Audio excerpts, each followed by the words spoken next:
Mothership one-shot Faust wager.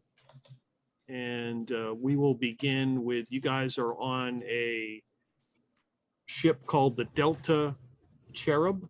You've been near this nebula that has been, in the recent past 3 weeks, a couple of derelict ships have emerged from it, and they've been salvaging them. And they are getting a crew together to go and check the last ship that is currently out of this nebula. You work for an organization called Tomb Wrench, which is basically a salvage group. Okay. The scans of this courier ship, there's currently no life forms that they have picked up. Are we at the ship? Yeah, you are on the Delta Cherub, which is your main ship, preparing to go. So have we been a crew that knows, have we been crewed up for a while? Or is this like, is the Tomb Wrench a group that often like has high turnover for unforeseen circumstances and like constantly recruiting new people? The Amazon of I'd say 50-50. So you've been at least here for 2 weeks. Now, whether you just joined or you've been with the group for longer than that is up to you. Okay. The current crew of the Delta Cherub equals 13 individuals. Captain, navigator, first mate, and then assorted laborers and some Marines. And they just send over groups to investigate these different derelict ships. On the last job that they were on one of the ships they went to, they retrieved 3 people who apparently were squatting there, as that's what they claim. Well, that's what the captain claims, they're squatting. The person who was actually on the ship claims that he's been there the whole time.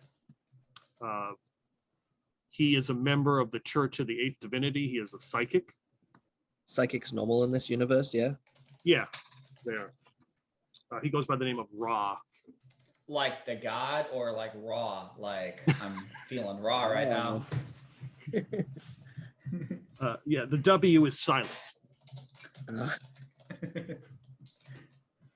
And he has 2 sort of assistants with him that they don't say anything, probably talking to them telepathically. But they've sort of quarantined them on your ship because they want to run some scans and whatnot, checking them out. Okay.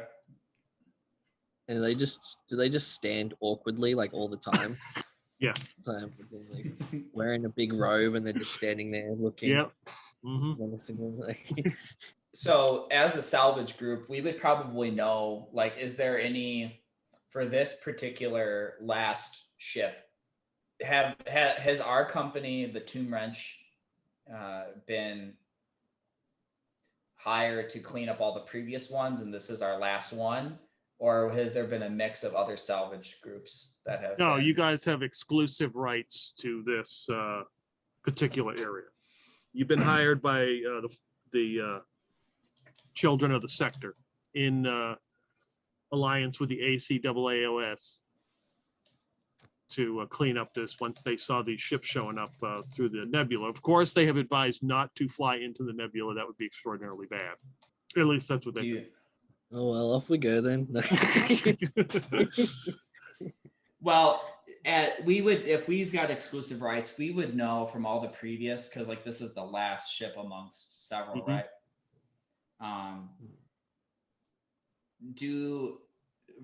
the other ships, were they also passengers or like carriers, or were they like cargo? Were there like a mix of cargo ships? Yeah, there was a mining, an old mining ship that was probably like 1,000 years old, and okay. 2 other cargo ships that were damaged. It looks like they collided, and again they were 500,000 years old. So they've been in commission a long time. presumably there were reports, and like we may or may not have been involved with cleaning out those other ships. Was there anything odd in the reports, or any themes like, that were found between both of them, like webs or something, like unexplainable phenomenon? The only thing you can gather from the only thing I would say that all three ships have in common, and to include this one, is that they're all about the same age. So they're an older generation of a ship. And with the other three, it looked like they suffered some kind of cataclysmic event. Like the power was completely fried, and it was an overwhelming power surge. Have we heard of any like, so through the days or weeks or however long we've heard of people excavating these ships? Have we heard of any combat or any combatants? Like, we heard of squatters, but not on this salvage job. No, the three people that you found were the only people they've taken from the first three ships. Now, one last thing about the Tomb Wrench. We have exclusive rights. Is there ever like a concern of like this could be our last job in a while, or that like a concern about like when the next gig's coming? Or is it like pretty steady work? Yeah, it's pretty steady. Okay. So Captain Romero is going to assign Dutch, who is a Marine, to your group, just in case you run into any problems. He is one of three Marines on this ship. Marcos would. So Marcos, you guys would know Marcos. He's a bit of a colorful individual. He's always seems like his clothes are like in a perpetual state of grease. He's fairly plain looking. But you kind of know him as he doesn't really he's got like a no nonsense attitude. And he sees what was his name? Dutch. He sees Dutch coming down, and he like whispers under his breath, like to Estelle and Thorian, "Oh, great. We got this guy. He doesn't even know his left from his rights. We're screwed." Never met someone with so much sand in his head. So Thorian looks down at his disheveled, like, sort of robot body, and on his chest he's got like a bunch of like equations and stuff he's written out, and he says, "Yes, an uncommon denominator." A quick note: androids look like androids. It's illegal to have something that looks human, so you look like a machine. However you want to interpret that, like a mannequin with a square head or whatever. But yeah, it's not like somebody would mistaken you for a person. Yeah, I'm just like a bit of everything robot, and like the person who's put me together has sort of just like kept on throwing things onto me and adding like random software into my system, so I just randomly say random shit. So Dutch comes down with his beard.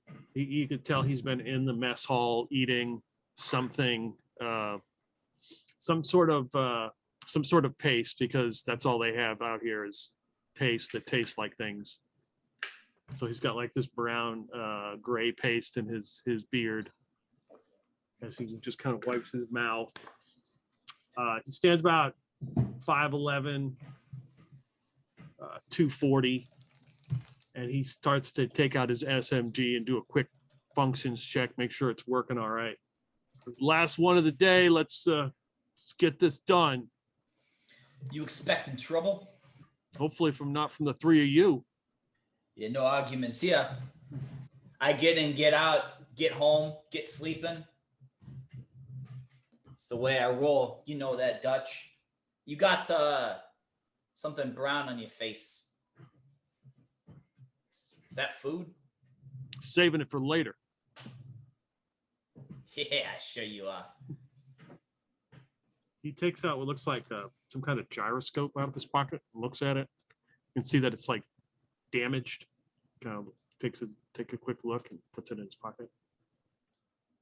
Well, has everybody got their gear all set?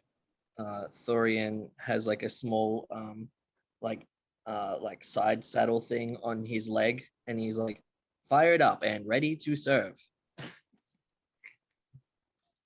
Fucking robots. Estelle, you ready? Of course. I'm leaking. Also, there is no gravity, like ship-based gravity. It's either centrifugal force or mag boots. So everybody's got mag boots on the ship, and that's what you'll be using when you go over here. There is a shuttle, of course, to over there. I think we have somebody who can pilot. I think there's a pilot. I'm trained 10% in piloting. There you go. We got a pilot. So yeah, you've done some piloting. You're going to pilot the shuttle over. Strap yourselves in. We got a smooth ride. That means you, Dutch. Yeah, he see that you're going to be doing this. I better. And he's like, he like puts on a seatbelt and then looks for another one to see if he can attach it. All right, so first roll, give me, let's see, intellect. Give me an intellect roll plus whatever the piloting is, and I think that's plus 10. So you want to roll under. Don't worry, if you roll over, it's not going to crash and die. The scenario is going to end. But also, doubles are critical failures. Doubles as in like 11, 22, 33, 44, 55, 66, 76. Nice. Oh wow. Of course. All right, so I gotta beat a 35. It's a 16, so I make it. Yeah, nice. You managed to pilot this and dock with this ship. You notice that the captain was about to put on the autopilot docking, and then she did not. You guys don't see that, but you see that on the other ship as she is about to do that. But you're able to dock the ship easily. So, like, is there any sort of standard procedure for breaking down? Like, is there like a standard procedure for like boarding a vessel? Like, we always do X, Y, and Z, or is it just kind of like oh, we always start at this part of the ship and then work our way down? Or well, this ship is a courier ship. It's not very big. I would guess you probably go room by room, or maybe try to find life support and turn on anything. Maybe it's got life support could work again. Who knows? Yeah, that's a good point. So let's get to the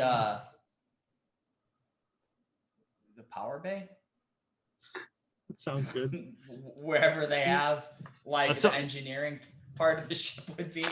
So basically you're docked right outside the cargo bay. So you basically would have to cut your way in. Okay. Phase 1, exterminate. And no.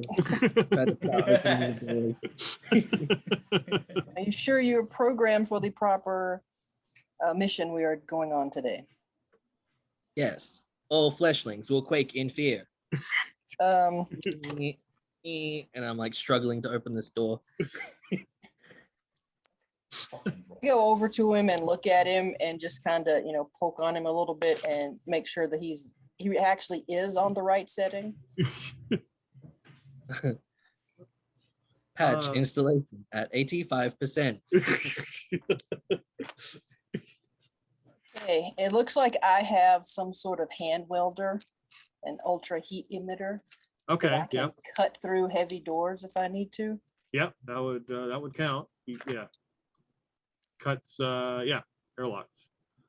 So yeah, you don't need to roll.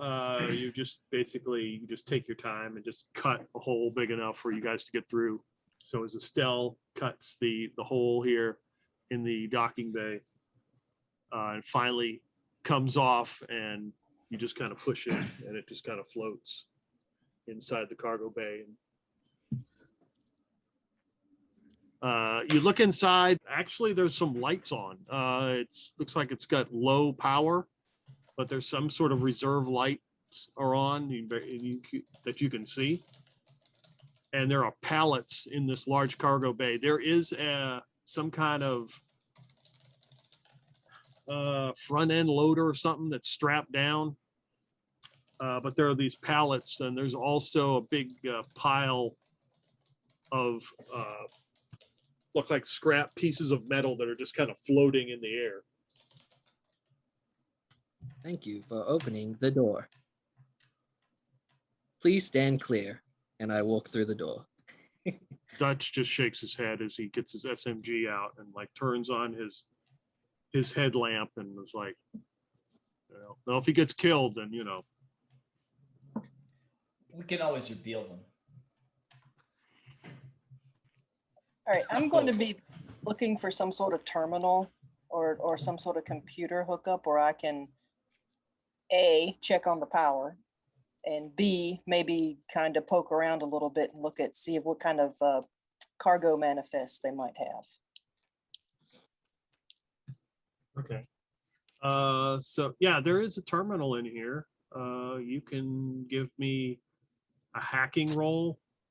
Okay. And you would use your intellect. Also, there is a hustle point, one hustle point for everybody to re-roll, but I would probably think you would use that at a critical time. Okay. I'm also trained in computers. Are you going to help me here, Pete? Okay. So if you're going to try computers, it's a +10, and so you got to roll under a 47. Okay. And not double. Well, you could roll a 44, and that'd be critical success. I rolled a 22. You managed to That's a get critical into. failure, though. No, it's critical success. We're rolling under. Oh, okay. You think you have failed, but actually the lights come on in the cargo bay. It's now illuminated. The manifest for the cargo has been deleted. There is nothing. You know that it was wiped out at some point. Good stuff. But do you know there is a cryo chamber in here on the ship? And life support has been turned off. But technically it could be turned back on again. So it is not damaged. I assume we're all still in vac suits, right? Yeah. You're in a Okay. vac suit with yes. And Okay. Dutch is in his he's in kind of a battle armor vac suit. So getting life support back online is really not that critical right this second. Right. But if the ship if you can get life support back up and get the engines back up, and maybe you could fly it out of here. Okay. I'm going to go and I'm going to check on the cryopod and see if whatever is in the cryopod is still alive, or if there's still power to it, or if it's still working. So the cryopod is further along in the ship. But can I read anything about the settings? there is actual power to the cryopods at this Okay. point. How do we have any sort of concerns about how long our oxygen stores will last with the vac suits? I think there is. I think it's something. It says holds enough 12 hours 12 hours, yeah. or 6 hours under stress. Okay. Well, if we can turn the air back on, would probably be good. I'd like to breathe some real air, not this recycled garbage.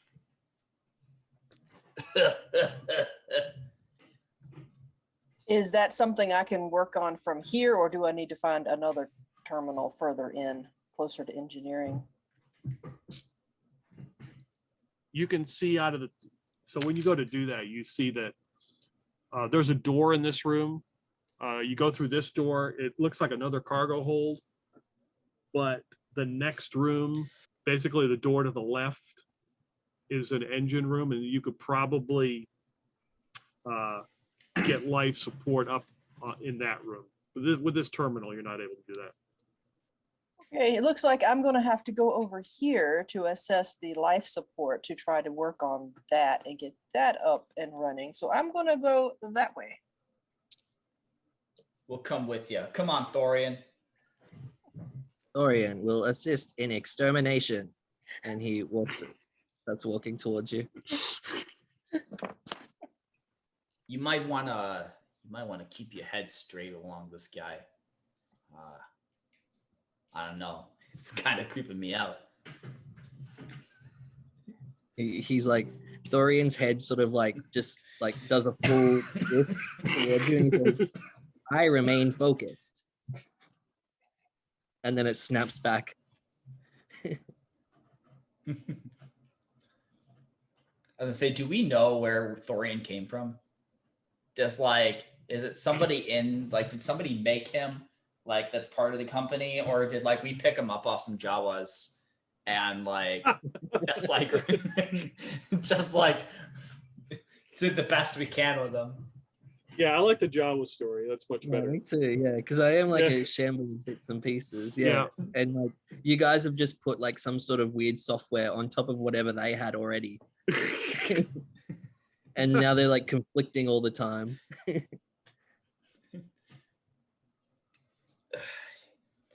Can never trust those Jawas. Cursing us from the inside. Jawas are the superior life form.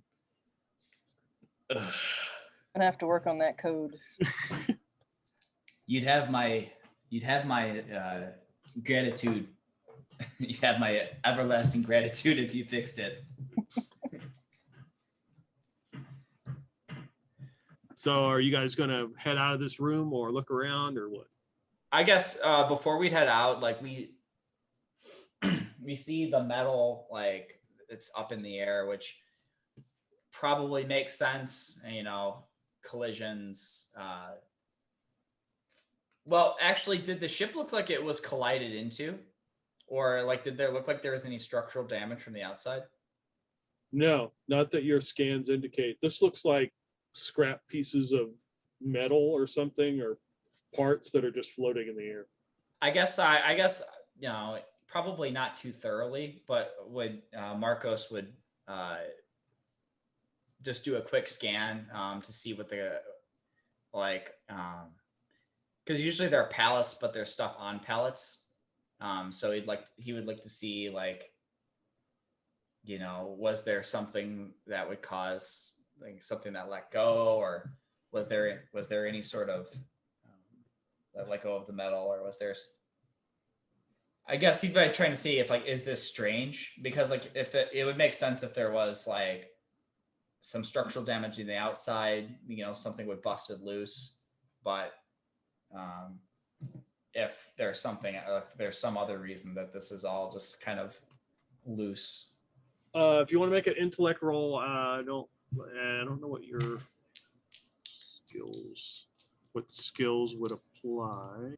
Scavenging, but I don't have scavenging. Yeah, so it'd just be a straight up intellect roll, just to try to figure out like what you were saying. It's a critical failure at 44. You're trying to examine these pieces. You actually get too close to one as it kind of whacks you. It doesn't do any damage, but yeah, If there was some damage to the ship, you guys didn't see it. And This after room's he out to gets kill us. hit, Yeah. after he gets hit, I'm going to say, really need to be careful because the angular momentum of the velocity directed by all this extra movement around here, you really need to be careful because those trajectories can be quite chaotic.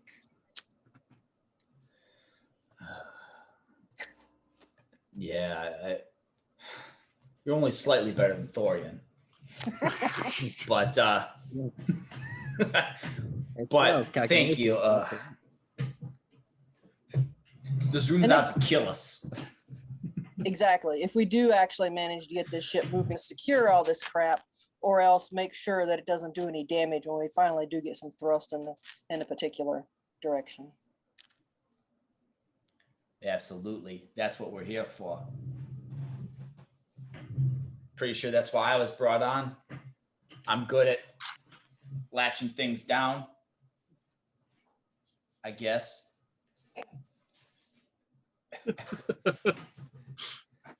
I don't know what, I'm just assuming that's what Teamsters do. So, at least in this world. All right. So you kind of check the scrap. Anything else you're gonna look at? Nah, Marcos is trying to get out of here. Okay. You come up to the next door the power is on, so with a quick press of the button, it will open. Entering the next room is another big cargo bay. There is a door directly ahead and a door to the left. But in this room, it's just full of, as you look, books that are just floating in the air. Some of the books there you could see look like pages are floating, and like little tiny pieces of the book are floating around. And there is some kind of box that's been strapped down in the corner. Obviously, it's not moving. What is the subject matter of the books? So going over, and if you grab one, it's written, in a common language, but they look like antique books. Like books about antiques or books that are antiques themselves? The book that you look at is The Devil and Daniel Webster. Like Marcos will look through a few books. No pictures. Totally useless.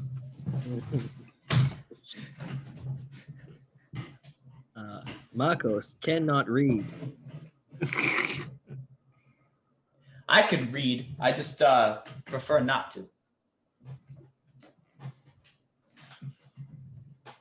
Marcus cannot read. So this thing that's strapped down, where is it? Is it way out of the way? It's in the back corner of the room. If you were to go straight, if you go near the next door on the way out, that's where it would be. Okay, I'm gonna kind of go through there and just kind of look at it.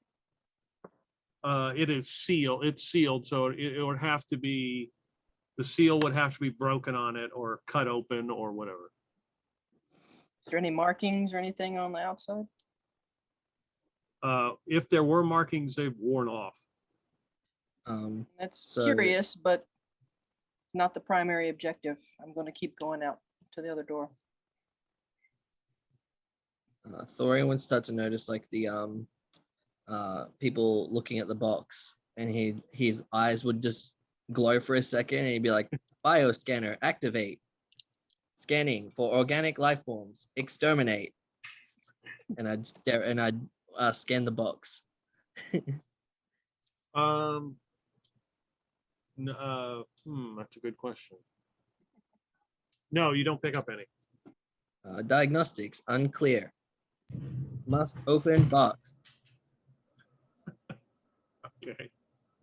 And Thorian walks over to the box and pulls out his scalpel, surgical scalpel, and opens the tape. He just does this. The unboxing. Okay, you're unboxing it. Yeah. Okay. Should I get the camera ready for the unboxing video? Yeah. This is a video for unboxing random box. Dutch, give me Dutch. That would be me. Marcos, give me a intellect roll. Yeah, that's definitely a fail. Not critical, but Okay, good. it's a 92. Yeah, you just kind of pushing the book off away, heading towards the great unboxing that Thorian's about to do. You open it up, and it's like it's like some kind of metal sealed container inside. It says contents under pressure. That looks like it could be dangerous. Interesting That's something findings. you just... We should collect this for further analysis. And then you just hear like some weird binary code going beep, beep, beep. We should see if we can find like a storage unit, someplace where we can store things, but so that anything interesting we find, we can make sure it just doesn't float away. I guess maybe Marcos would like look around to see if there's any sort of... He has a rigging gun. I'm not sure what a rigging gun is, but like he would maybe try to see if he can like do like a quick construction of like a net or something to like we could like some sort of enclosure that we could like put items of interest in. Yeah, I would say this is a cargo area. There would be a net in here. That would make sense. So you could, cut one off or cut a piece of it, or So yeah, I would just cut one off and like I'll tie it. I would find like an area where we could tie it down. So basically, it kind of looks like this when it's floating, and when it's kind of floating in 0G, it kind of like looks like this giant like balloon. And like as we shove items into it, they won't fly away, but they kind of stay contained in this balloon. Okay. And then when we're done, or when we have everything, we can like unhook it and like tie it up and drag it through back to our ship. All right. Yep. Thorian hands you over the thing, and he's like, initializing compliment. Good work. Fleshling.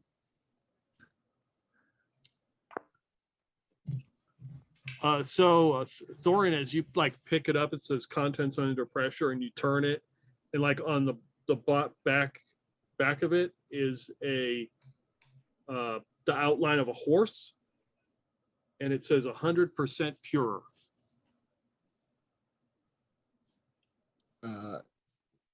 Like you see Thorian's eyes glow for a second, and he's like, 100% not possible. Calculations cannot compute. Please take this away from me. 100% pure horse.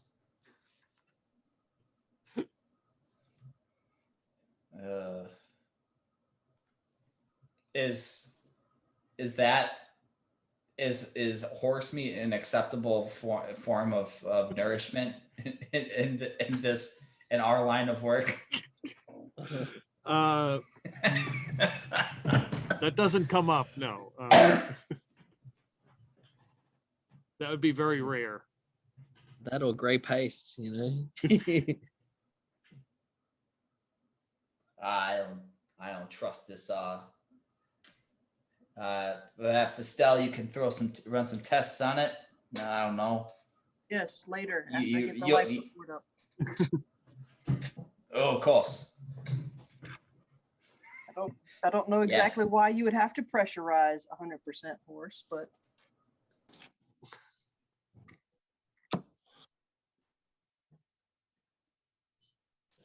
I don't think I want to know the answer.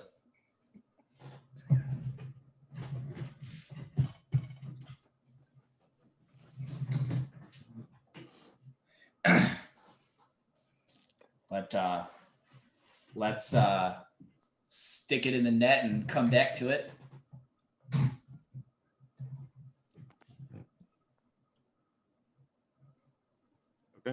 So Dutch is kind of like pushing some of the books out of the way. And he's like, all right, where are we headed next? Headed over here to the left, I guess. All right. So the door is not locked. Will open. It says engine room / life support.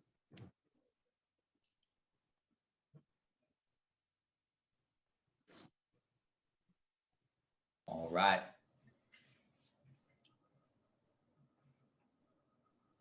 All right. Going in.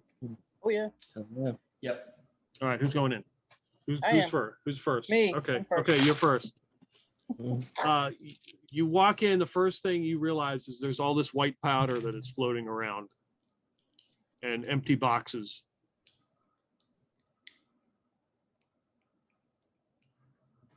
Great powder. Huh? Are the boxes broken? Or Yeah, are they the just boxes like- are they're just, damaged. Yeah. Anything written on them? Yeah, it says borax. Oh no. So here is borax just soap, or is it something important? No, it's used to fuel spike drives. Okay, so it's fuel. Okay. Oh boy. Yep. Mm. Hopefully, when we, well, I guess there is no internal gravity system. At least that was there. I think I missed that part. Was there a gravity system that you detected on the ship? No.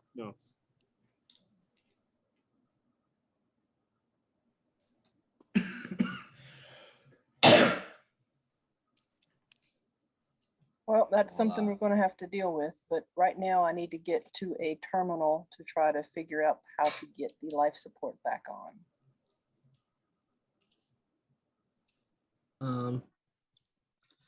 Would Thorian know if, like, by turning on like some sort of like turning on like life support or something, would that possibly ignite the borax in any way?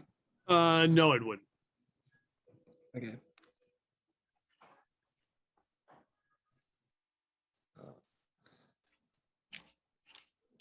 Start looking around for a terminal, helping Estelle find it. Okay. Yeah, there's a terminal on the wall, and in the center it looks like some kind of cylindrical device that you would know as a spike drive. It looks like a lot older model, maybe. But this is, commonplace. It is currently not in operation.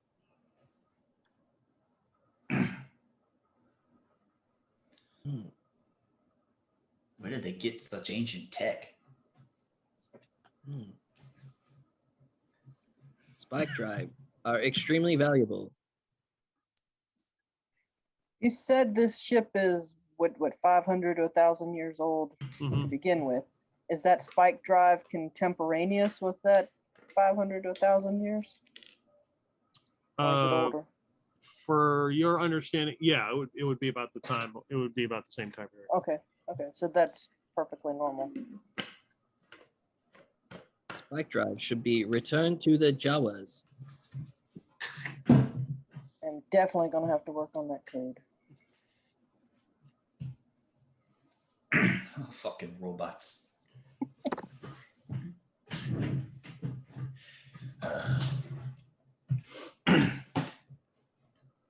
All right, so I'm going to go to the terminal and try to see what's happening over there. Okay. Give me a computers roll. So 47.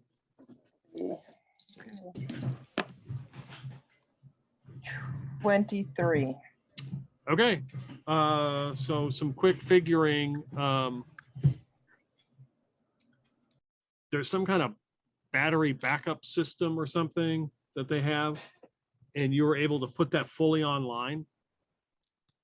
Of course, the spike drive is not in operation, but you really don't need it in operation. That's only for interstellar travel.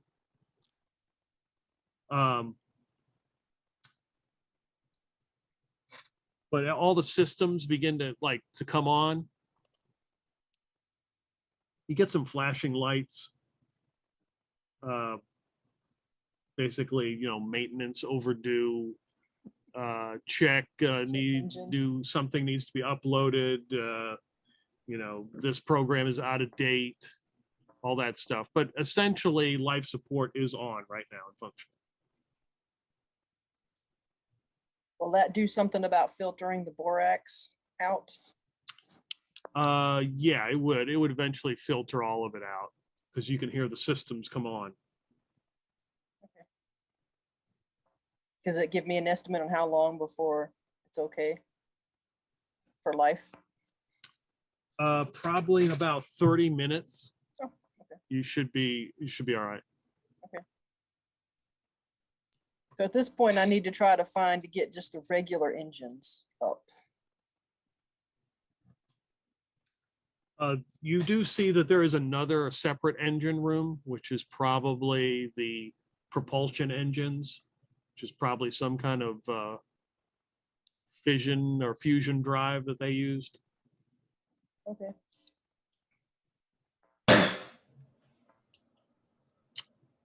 Is there anything else of interest around here?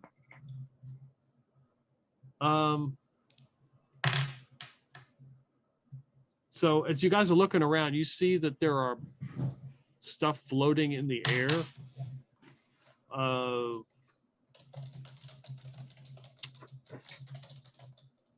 would probably best give me.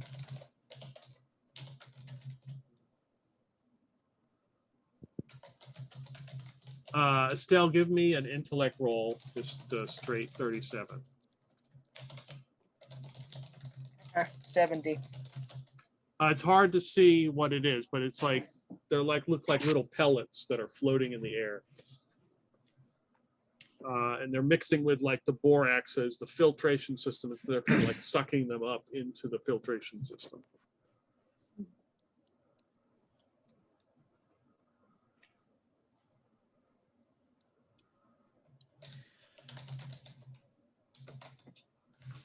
Good work. Seems like we'll be able to breathe fresh air in no time. Assuming that this air is fresh. Of course.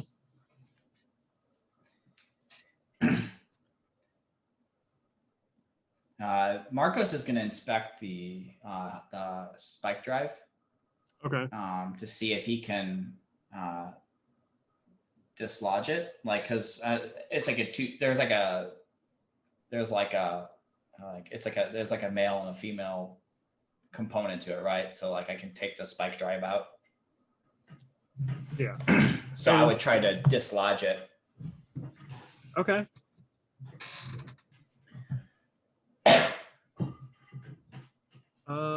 Yeah, that's a straight up. We'll go with you. I'll let you use your strength because you kind of know how to disassemble this thing, and you're in 0G, so. And I have mechanical repair as well. Okay, yeah. So so 40. So I would say 40. Add that to your strength. So 42. Okay. Oh, I forgot. I got zeros. Is that 100 or is that 0? Because it's either 1 through Really 100, 1 through 100, or it's 0 through 99. So Yeah. Or should I re-roll? No, don't re-roll. I'm trying to. Can you roll a 0 in this game? Is it? Okay, so I'm looking at different charts. It's 0 to 99, so it's 0. So you expertly remove it without any damage, without any issue of being contaminated from whatever the spike drive is made of, any kind of radiation or any kind of stuff like that. You do notice, as well you with that score, that it's got marks on it. Not only marks, they look like teeth marks, like something was gnawing on it. Like on the top. Yeah, like around it, like something was. Yeah. Does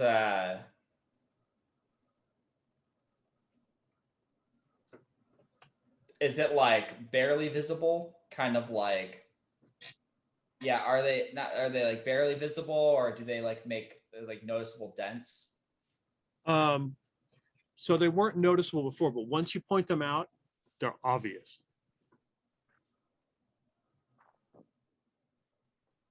Looks like something thought this was some sort of breakfast. What a lousy breakfast that was. But we does it look like they does it look like they does it look like they have any sort of obvious shape? So like, is it like solid? Like, does it look like there are teeth marks like in a circle pattern or like an oval, or is it just like kind of like on one side? Yeah, it's like one side. Yeah, it's like all around it, like it was biting all around it. Well, whatever ate this ain't good. Dutch, you got your rifle ready? Looks like we got a biter. Oh, about time. I haven't shot anything weeks. At that, Dorian, I Go ahead. sorry, go on. I'm going to pull out my bioscanner and I'm going to scan the room.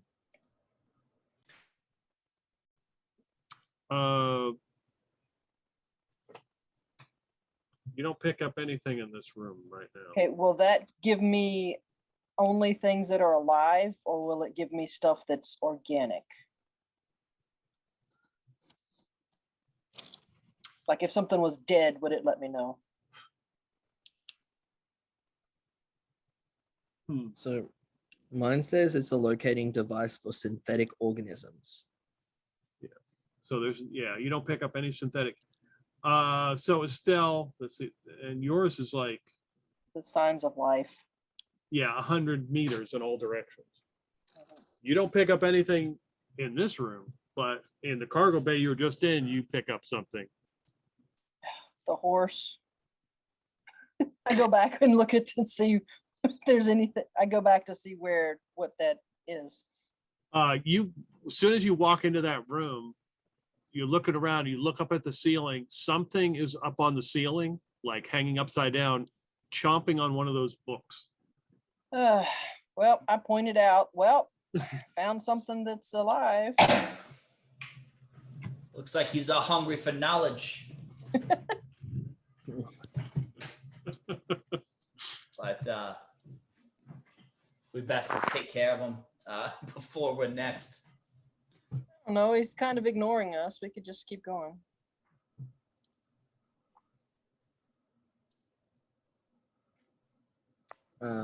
Dorian walks into the room and he looks up and he's like, phase 1, exterminate all life forms.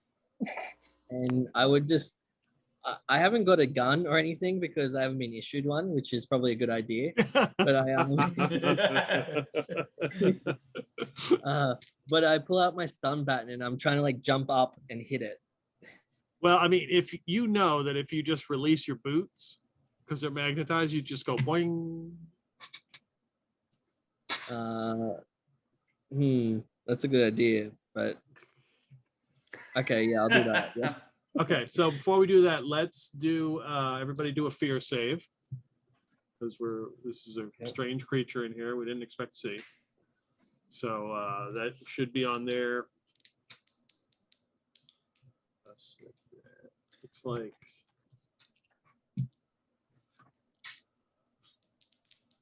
Dutch fails. Nice. Nice. Yep, I'm safe. I got a 76. Okay.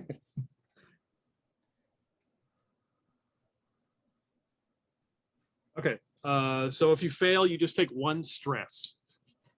Okay, so failing means I roll above whatever my fear number is. Correct.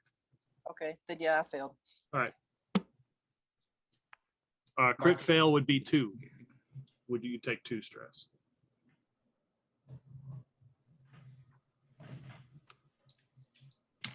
Then we will go to initiative, and that's a speed roll. So everybody do a speed roll, whatever your speed is.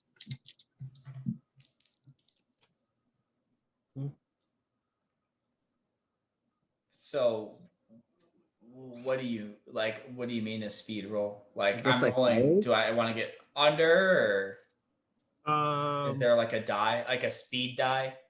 Yeah. So yeah, you want to get under that number. Oh yeah, I failed. Yeah, me too. Oh yeah, I failed. Yeah, that's a good We are question. not- we- That's that's a good question. And if you, I guess it would be a straight up. I guess it would be straight numbers.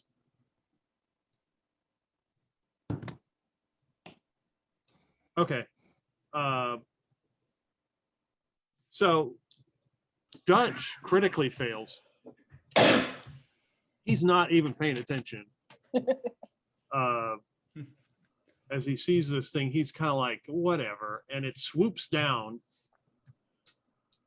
as it sees him.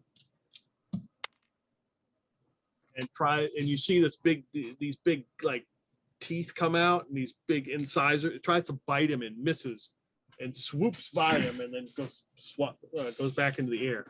So one of you 3 can go next. I'll let you guys decide. Therian, did you want to jump up with your stun baton and whack him? Yeah. Okay. So give me a combat roll. Yep. I gotta roll under that. You got to roll under that. Yep. And I did not. So I failed at a 61. Okay. Needed a 45. Yeah. You just bounce up and swing. It's moving really quick. Error. Stellar Marcos.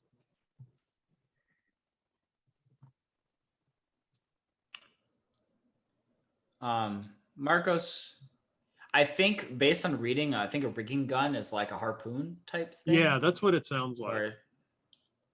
So he's gonna pull his rigging gun out and attempt to and shoot at it to try to see if he can stick it through so he can reel it closer. Okay. It's not kind of floating around. All right.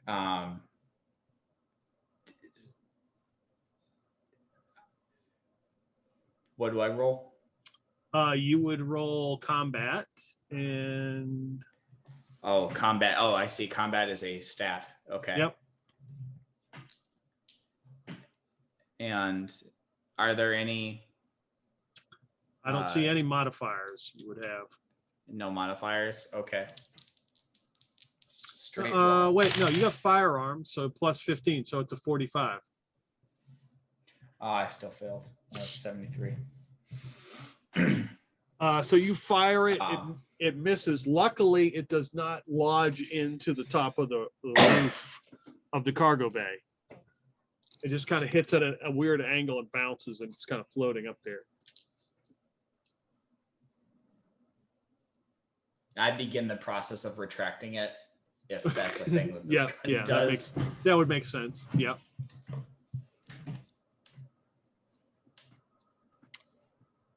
And that's my turn.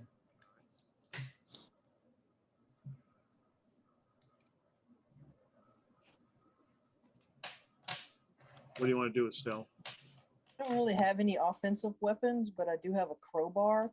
So if it does come near me, I will whack Okay. it as a defense. Okay. All right. Dutch is going to try to shoot it. Let's see, what does he have? Yeah.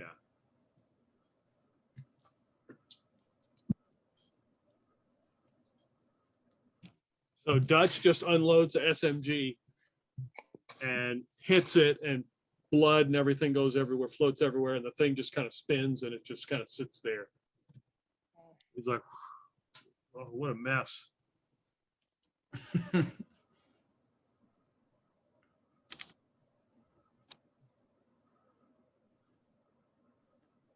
So does that kill it? Oh yeah, it looks very Or dead. is it still moving? No, it looks very dead.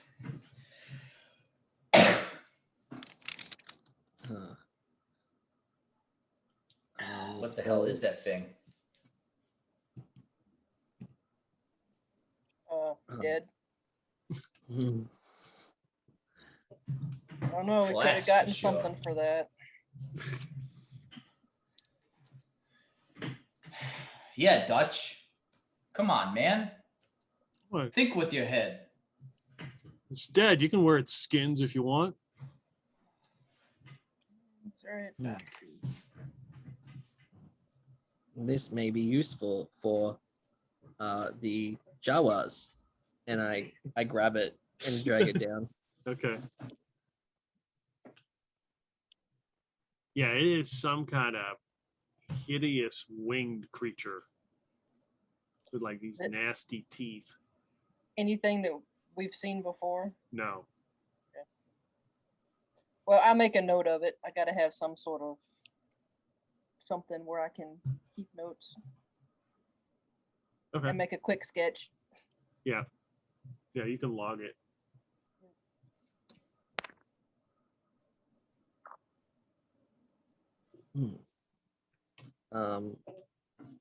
Dorian would place it with the horse meat like container, like where the things are gonna move back on board. Okay. All right. So continuing Yeah. on to try to get the propulsion engines. Okay.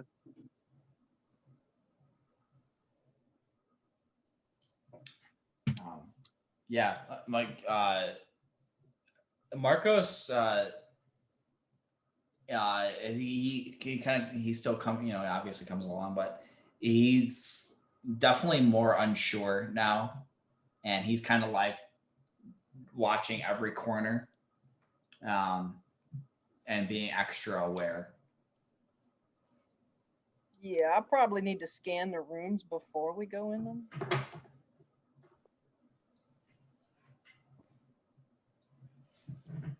And Thorian would be like, phase 1 complete.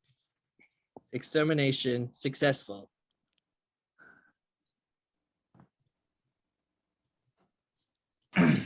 So yeah, there's a door in this cargo room. So the next one, it says galley on it. The door is open. I mean, it's not locked.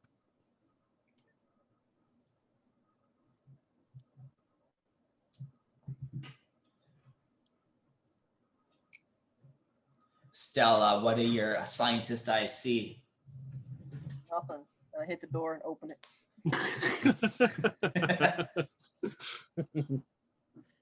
So opening the door, there's some tables and chairs in here.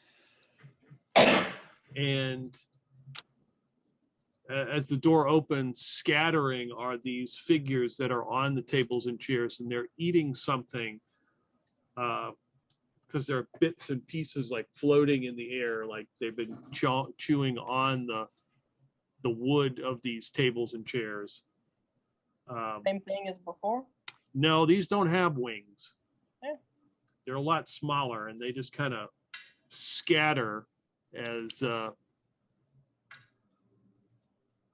however, there is one thing you do notice. They are not affected by the 0G.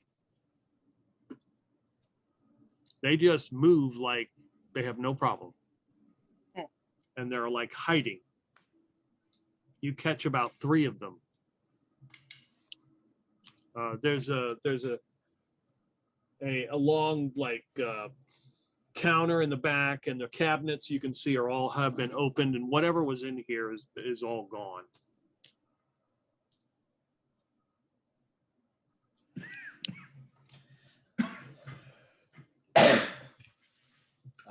Dutch, we got some more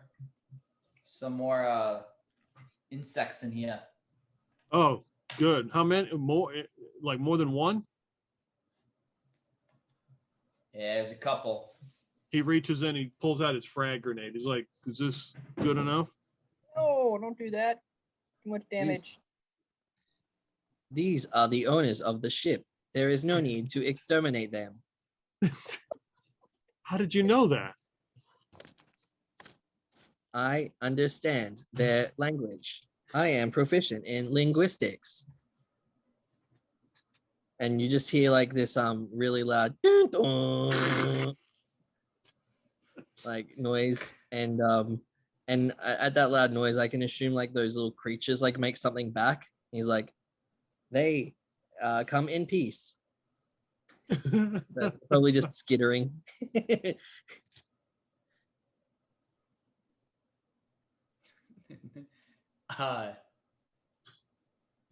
Is there equivalent of an insight roll?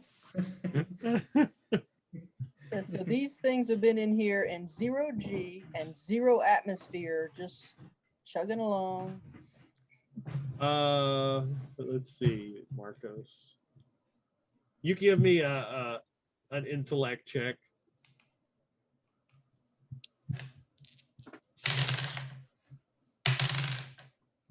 $72. Nah, I missed. Yeah. I failed that one. I mean, Turian, I guess, has been talking to him. He's programmed for linguistics. So, what can you say? Is the life support coming on? Is that having any effect on them?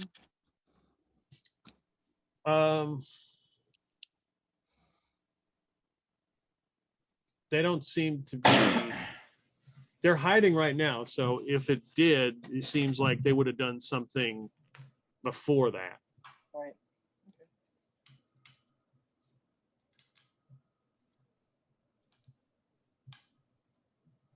So Thorian would walk into the room and he'd be like, beware, do not step on their food. And like all the food would be all over the place. And like all over the, like it's everywhere. Do not touch it. Okay. I ain't touching shit. You don't have to worry for me. Dutch, though, he might kill him. So Go get Thorian, Brian, you kill see him, one of Dutch. these like creatures stick its head out from behind one of the chairs and is like looking at you. Greetings, fleshling. Beep boom, beep boom. It looks real. It looks like it has a hunchback and it's got big bulbous eyes. It doesn't look like it has much in the way of teeth because they all look like gnawed off. But you see that when it reaches its hand over, it's got these big long claws. We Give are me- inspecting. What? We are inspecting your vessel. Okay. Are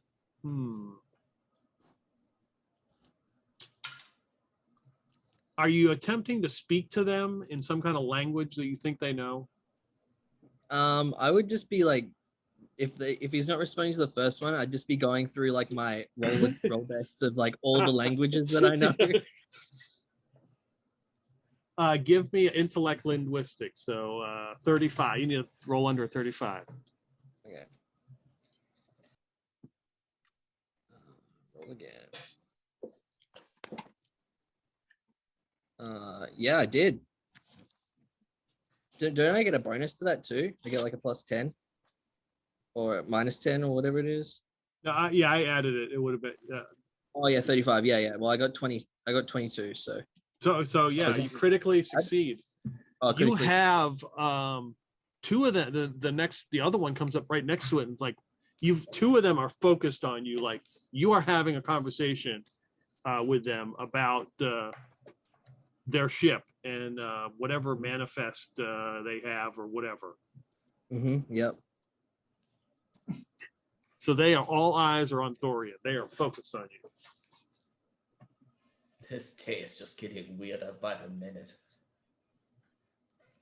What do they say, Thorian? I guess They call you say- Thor for short.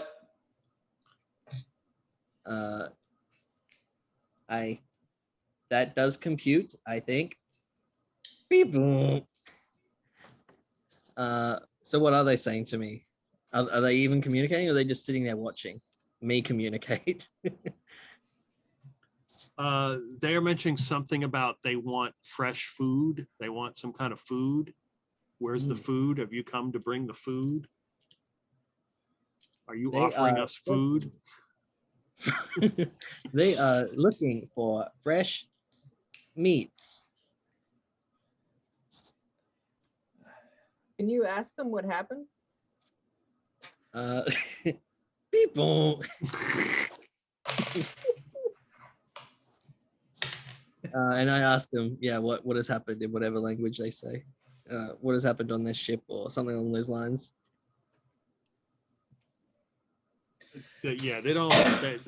They're focused on food right now. They're hungry. They did not say they are hungry. They eat meats. And I look around the room, whatever else is in this room, I just say they eat that as well. They got Isn't that something got some pressurized. Cardboard. Yeah, press. We do have pure pressurized horse meat that we could give them Yeah. if it loosened their. Well, they don't look like they really have tongues, but if it loosened their lips. Let me see. Phase 2, diplomacy, initiate. And I would I don't know, try and strike a bargain with them, or at least attempt to. And I don't know how they'd reply, but Yeah, give me another intellect roll. I'll give you advantage on this since you already got there. So 35 and you got advantage.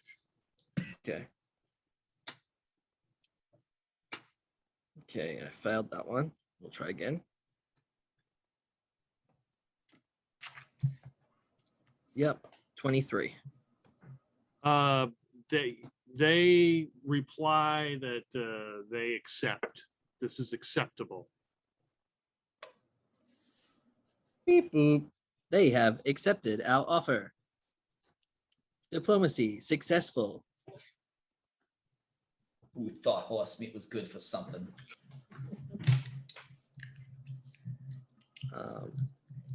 And I would be like, I'll go. yes, Marcus or Dutch, please pick up the horse meat. Yeah, I'll go fetch it. And Marcus will trudge off to the first cargo room, second cargo room with the books. Okay.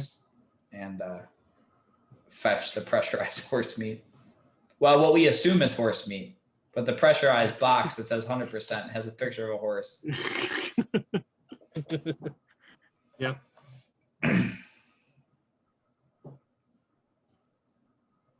So. All right. So yeah. So it's a pressurized metal box that you collect and come back into the room. Dutch has his weapon out, watching these guys like he doesn't trust them. He's watching them as much as he's watching Thorian because he's not sure if the two are in cahoots.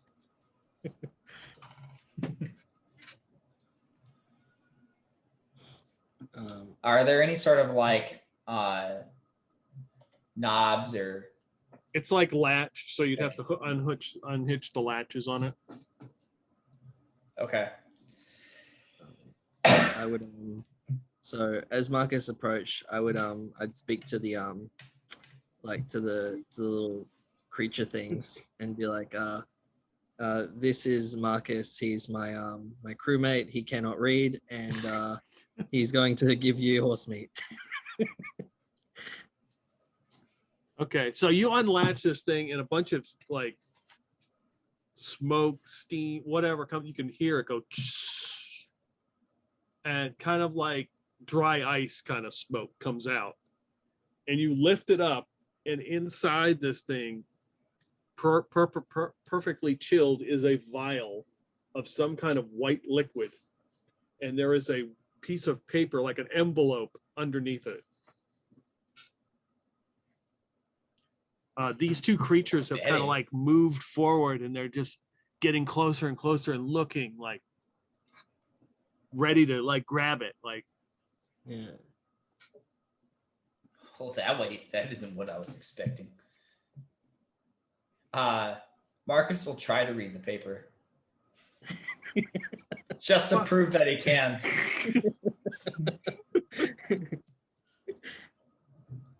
So you pull the paper out, and it talks about some horse named Chamberlain, and it was a prize-winning horse, and this is its essence. Yes. Oh, we better close it back up. That was give me a speed roll.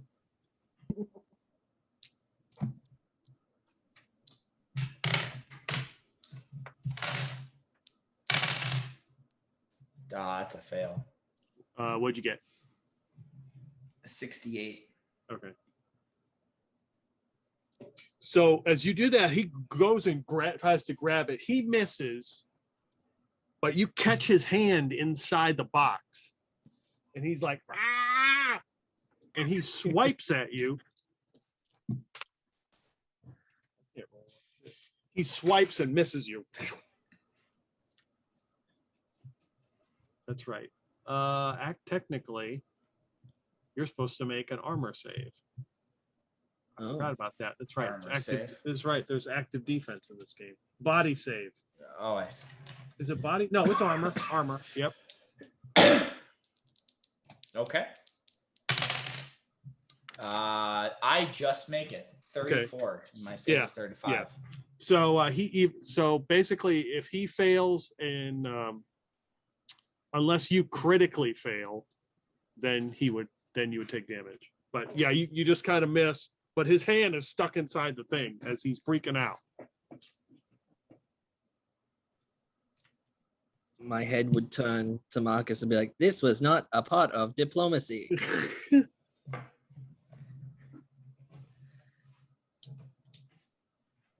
Oh boy. Dutch has got his gun, and he steps right up to this thing and sticks the SMG right in its face. Unless you want to do something, he's probably going to kill it. This is phase 2. Put the gun away. Beep.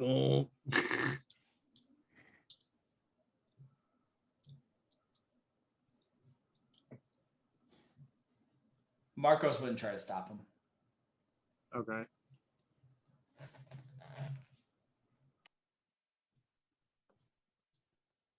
Estelle? No, I wouldn't try to stop him. Okay. Thorian, are you trying to reason with him? I guess whatever capabilities of reasoning I have. More like command. Don't do it. Okay. Give me an intellect roll. Okay. Oh, I'm feeling good about this one.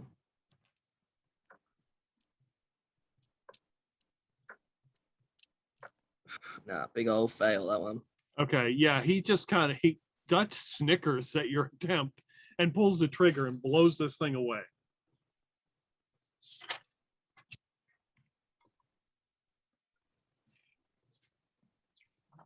All right, so everybody give me, so go ahead, no.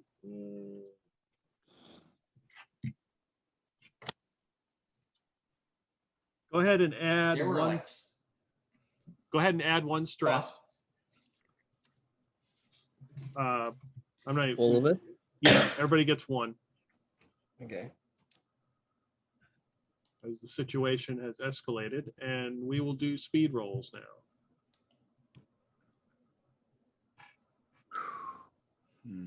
Do we start off with 0 stress? Yeah. I can't, like, because the sheet has like a 2 in it, and I can't tell if that's just like a default. Yeah, I think Yeah, it's like gonna you- default, or if but you can start, you just start with 0, so you got 2. I failed the speed test. Okay.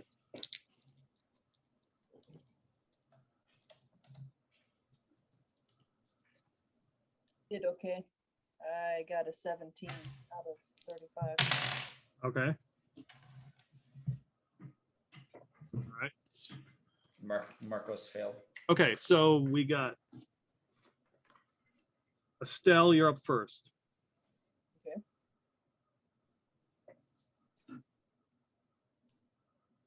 This thing just got blown away by Dutch. When it dies, its pieces sort of just start to float in the air. Do the others eat it?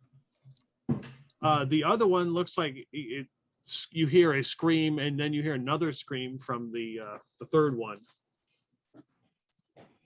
They look very hostile.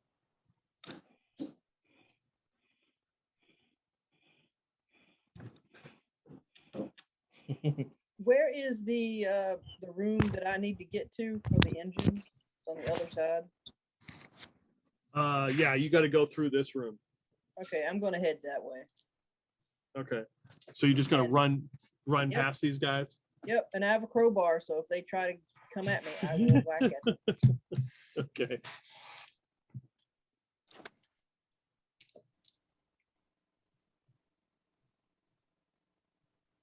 All right.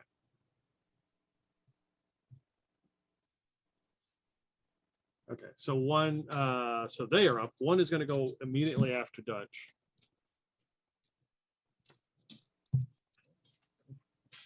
Dice, what do I do with my dice?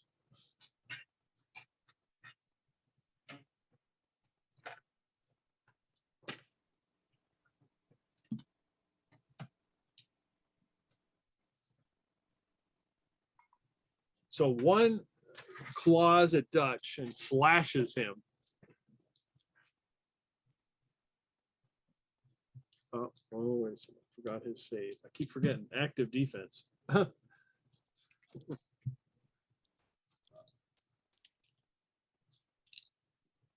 Well, he tried to slash him, but his armor blocks it. The other one.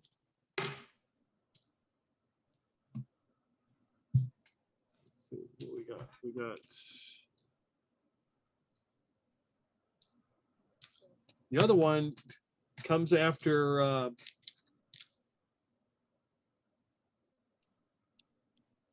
Well, the other one's going to come after Dutch as well.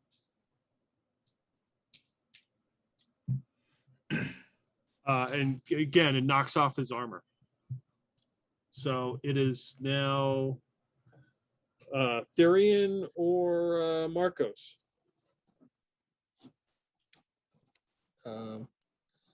Thorian is computing, and he says aloud, in event of failed diplomacy, either retreat or give in demands. And he looks at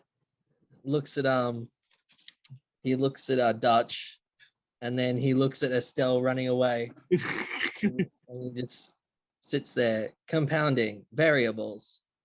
Beep boop, beep boop. And he grabs hold of Dutch and tries to communicate to the creatures. We will present you this meat.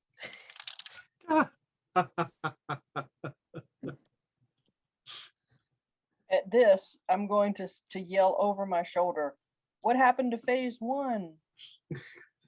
Exterminate Phase one. all life forms.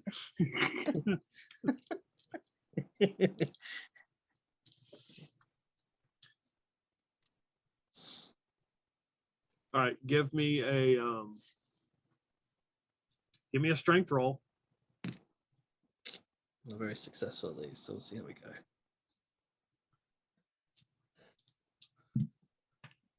Oh, I got the number. What does that mean? It's a success, yeah. Okay, I succeed. You managed to Well- grab Dutch, and he's Mm. like, what the hell are you doing? Marcos. Marcos is gonna. These things are smaller, right? Yeah, Like, how much smaller than the other one are they? probably like half the Like- size of the other one. The other one had wings, was kind of like a large dog. This is more like a medium to small sized dog. And these two are like right up on. Yeah, they're Dutch. trying to get it. They're trying to get at Dutch, and now Therian has grabbed him to hold him in place. So Marcos is gonna pull out his vibe chete, Okay. which I'm not sure what a vibe chete looks like, but I'd imagine it's like a moving machete, I Yep. guess, that Yeah. vibrates. Yep. And I'm gonna go slice at one of the two creatures, whichever Okay. one's closest. So give me a combat roll. That's a fail. Not critically though. Okay. It fails critically. So you get the regular Which means- damage. So roll 2d10. All right. It's 13 damage. Yeah, you can describe how it dies. So as Dutch is pulled away by Thorian, who has Mhm. turned traitorous, Marcos reaches in with his vibrating machete. Get out of here! And he like just chops one straight in half, and it kind of splits, and one half floats off to the ceiling, and the other half kind of floats away.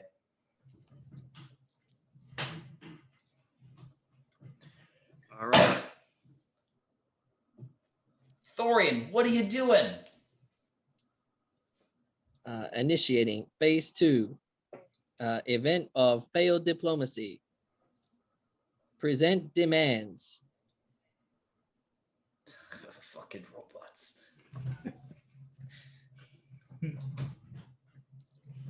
All right. So everybody give me speed rolls as we begin the next round.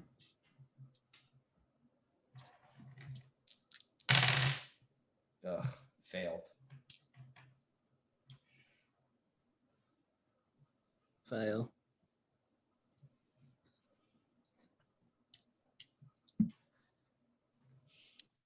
Estelle, 46. is that a pass? No, that's a fail. Okay. So the let's see.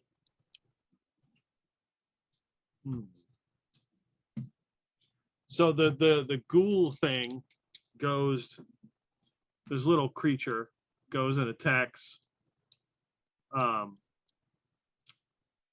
Dutch, which of course he has advantage because he's being held in place.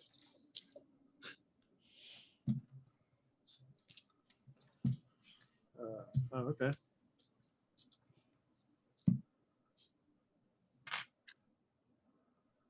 You can see him, it like hits his suit, but doesn't look like it does any damage, but he definitely has grabbed a hold of his arm too.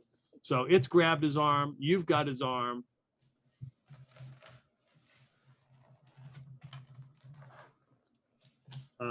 You guys are up, so I'll let you guys decide what you want to do.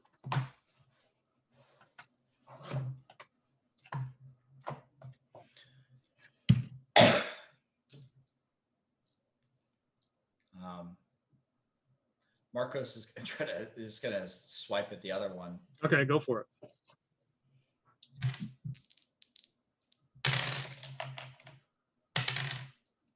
That's a 6, so that's a success. Yep, roll damage.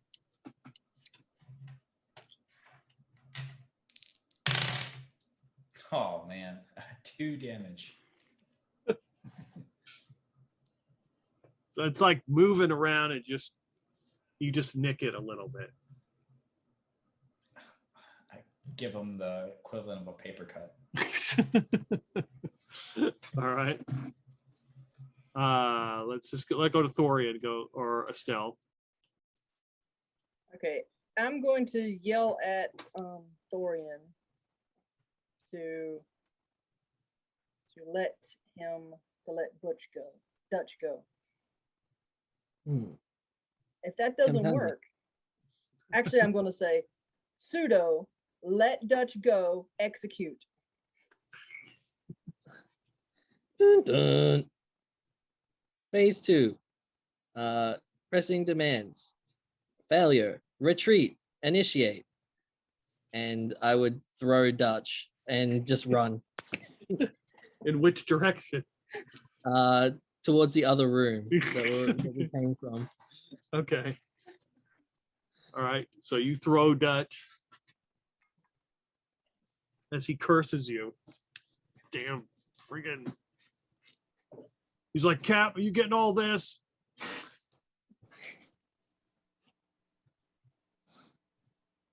Well, that's right. We do have body cams.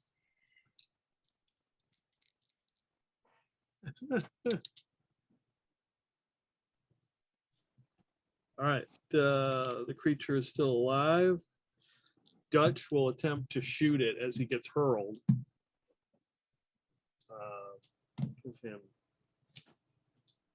I would give him disadvantage. He fires and just unloads a clip as SMG, and he misses, cursing Thorian as he runs out the door. We go to next round speed rolls for everybody. That thing failed. Fail. Pass. Nice. I made it. Okay. So, Thorian, you go first. So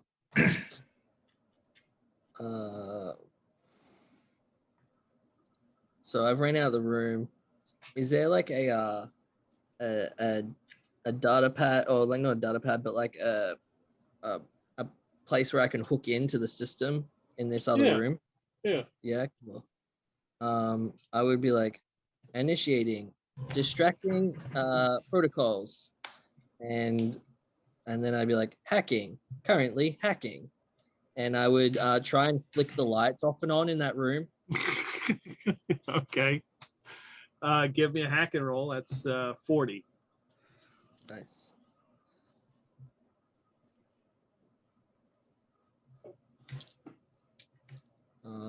I failed.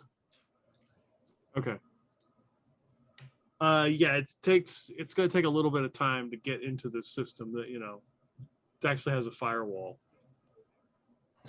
and the code, the secret password is not password. Password is not password. Searching for possible passwords. All right. And Estelle. the username is also not admin. I'm still trying to get to the next room. Okay. Yeah. The door is not locked, and you can proceed to the next room if you wish. Yeah. I am. Okay. You enter this room. On the left-hand side, like coming out of that door, are all kinds of like black plants and stuff. Like it's growing underneath the door and up like vines, but they're black vines growing everywhere. And in the center is some kind of console. And on the ground next to it, not floating, is a black gem.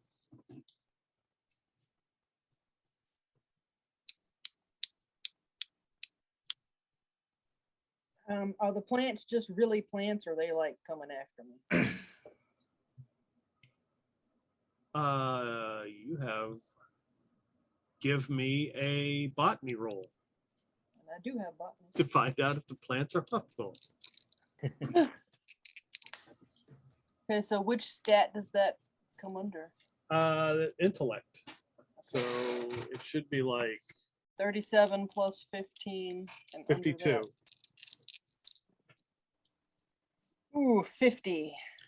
Yeah, you don't think these plants are hostile in nature, but they are definitely strange to be in this environment. They're obviously not anything you've encountered before.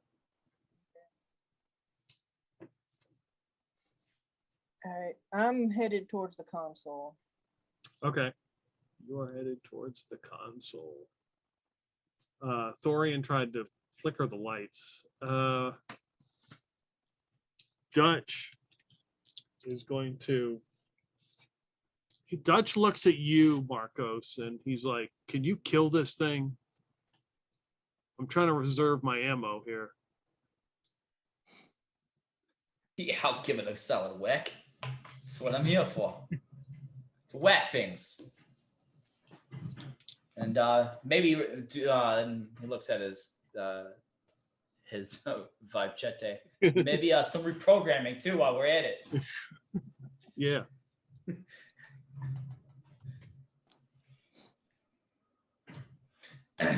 So does that mean he's not doing anything and it's Marcos' turn? He's got his weapon out, like he's going to let you attack it. If I'm assuming if you miss again, he'll probably just blast it. All right. So yeah, I'll go swing at it. Ooh, it's a critical fail. I got a 44.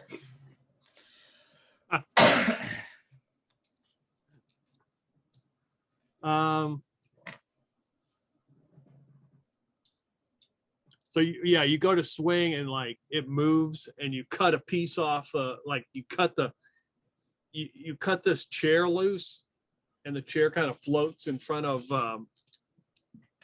Dutch as he goes to shoot. And he blasts the shit out of the chair. Like, you dumb son of a bitch. Sorry, you scared me for a minute. You're stressing me out, man. Okay. You can take one stress if you want. I do, yeah. That would stress him out. And you can see Dutch is pissed off.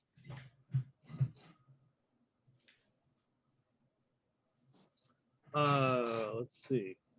The ghoulie guy, this critter had to go. Let's see, who's it got? Well, he might think that Marcos could be an ally who just helped him.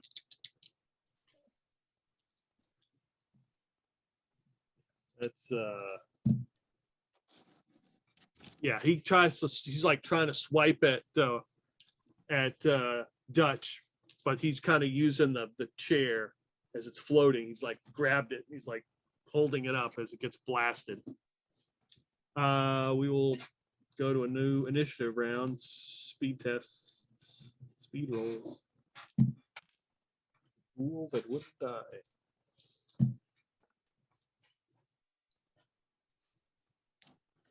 Fail.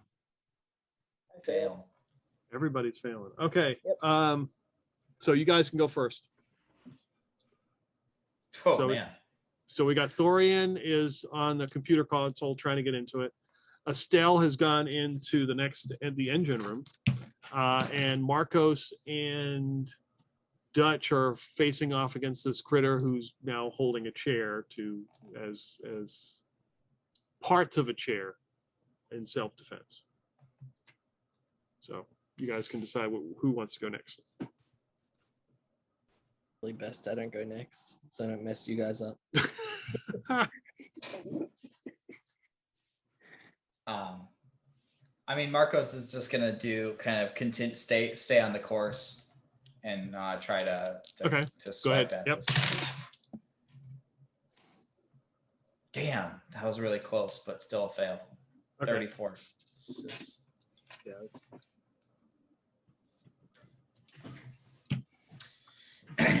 So yeah, he swings his Vibchete, and it just like it slices off a piece of the chair that's in his hand.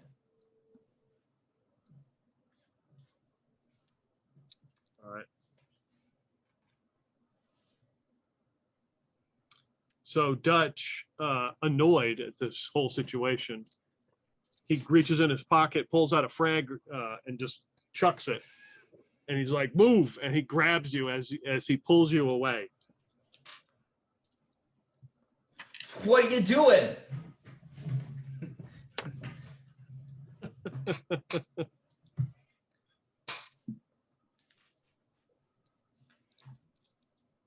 So there is a boom in the room.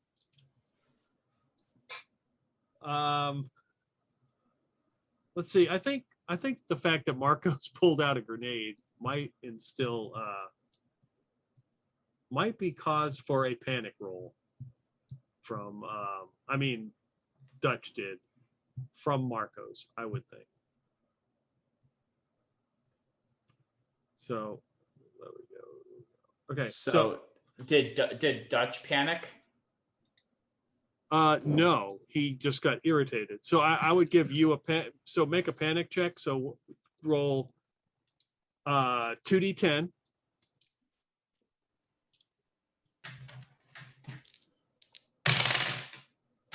Four. Okay. You take, okay. You actually, all right. You get one more level of stress, but you do not panic in this situation. What is the panic effect table? Is that not been invoked? We haven't used it yet. Yeah. Okay. The panic check is on page 26, but yeah, you have to get so much stress. Like if you were to roll your stress, it currently was at what, 3? Before that, yes. before you rolled. If you had rolled a 3 or lower, then you would have panicked. And as the stress gets Gotcha. more, you make the panic checks and they get harder and harder to pass. Gotcha.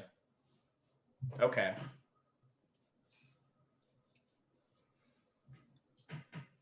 Sounds good.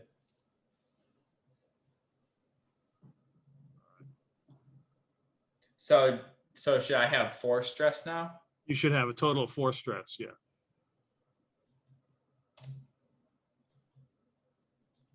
Okay.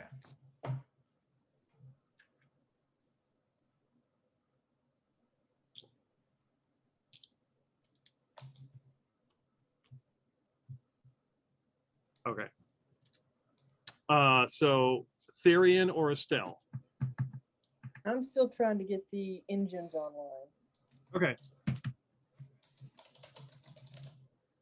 And if I can find any information about, if there's any more information about what the plants are, what the black crystal thing is, or what the animals things are on the, if there's any more information I can get from this terminal. Okay, so yeah.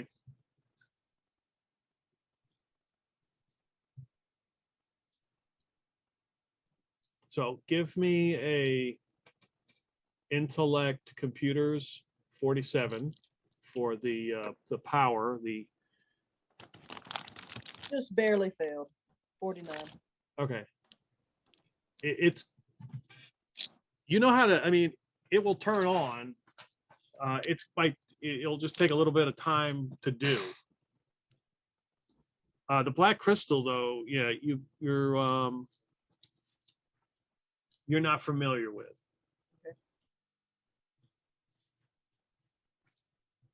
So you can continue to work on this power. I'll give you the next roll would be with advantage as you were working on it the next time around, or you could go to something else. I'm gonna keep working on the power. Okay. Therian.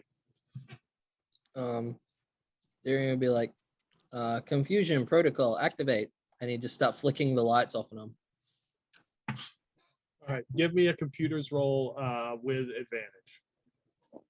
No, hacking, right? You got hacking. My bad. Yeah, they're hacking. Yeah. Hacking. So yeah, you're at 40. So we'll be at 40. Roll again. Yep, 29. Passed. So all the lights on the ship start to flicker on and off randomly. In all where you are, Estelle, where you are, Marcos and Therian, and you're in the cargo bay, they just start turning on and off, random, like it's a rave. Mm-hmm. And do I have access to the loudspeaker as well, like the intercom system? Yeah, of Yeah. course. And I just yell out, was it confusion protocol activated? Mm-hmm.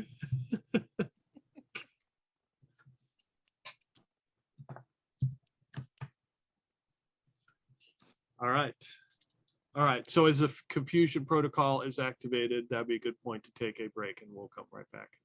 Estelle has gone into like the main,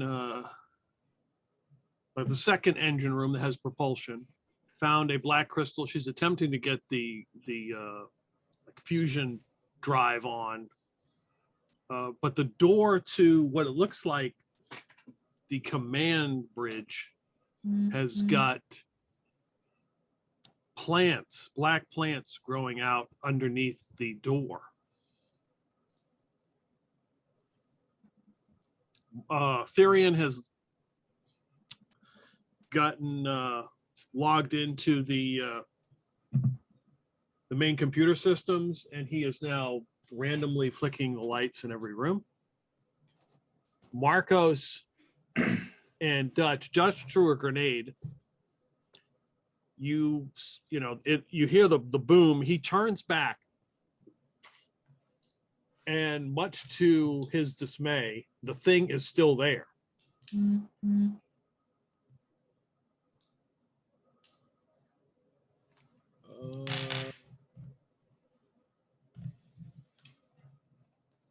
The thing made of is that thing indestructible? Pieces of it are floating everywhere. It still looks like it's alive. And so Marcos, okay, first off, Dutch will make,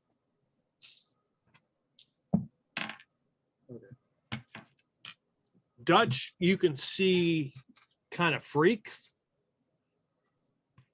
So give me a fear save, Marcos, as you look at you're looking at him and he's like, this is not good. Oh, great. I failed that one. All right. So you will take 2 stress. Dutch does not, panic, but he does take out another grenade and throw it.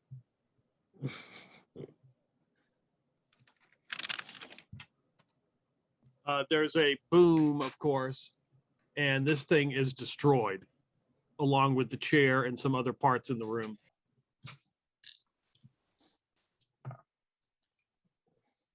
Those things wouldn't die.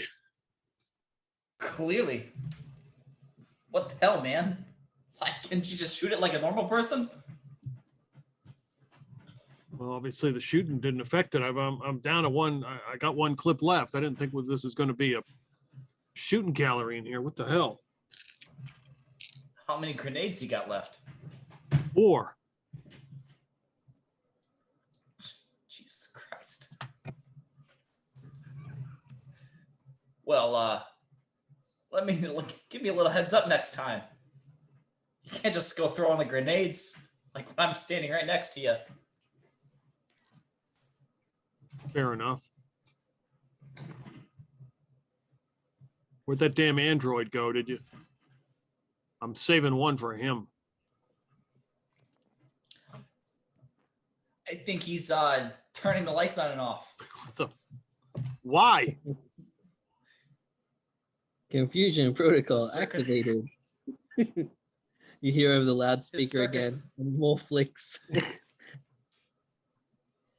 Let's go. His circuits are full of sand. Let's go check on Estelle. Make sure she's okay. He starts clomping forward. His mag boots.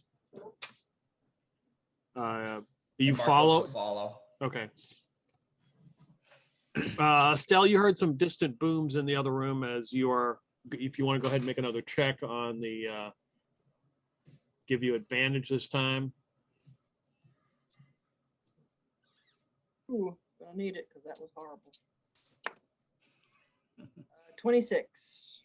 Yeah, you can get this fusion drive up. You turn it on. The lights are still flickering, but they're brighter this time.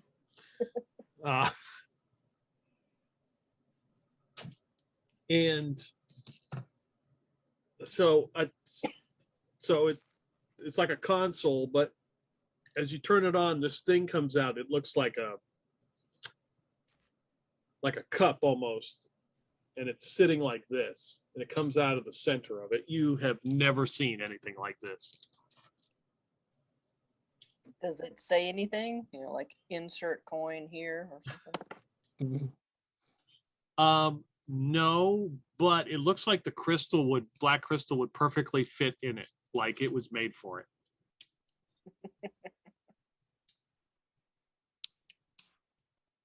And I have no idea what would happen if I stick it in there. No. And you said the bridge, that's the other door where the plants are growing out of. Yeah, that'd be like the command center. Yeah.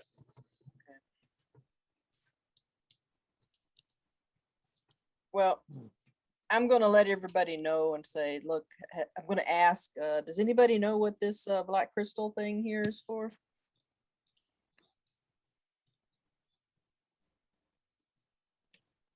If I can't shoot it, I don't give a shit. What yeah,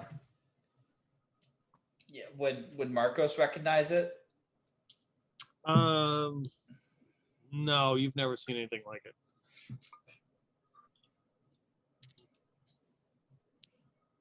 Yeah, I don't know. I'd say you could ask Thorian, but I think he needs to be reprogrammed. He's flicking the lights on and off like some kind of idiot.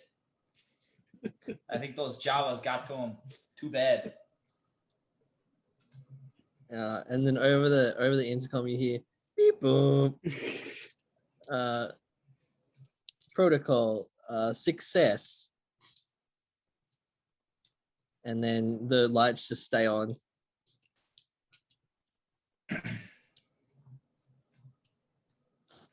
And then in the like you hear him like coming towards you, and he's like just going through like his path of like the things that he's executed during this whole sequence. And he just looks at everyone and he says, "Success."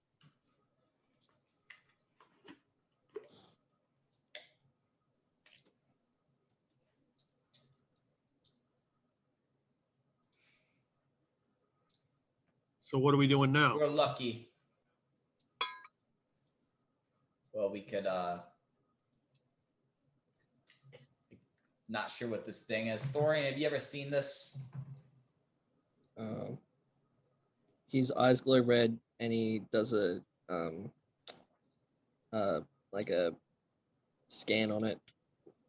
You can give me an intellect check. All right.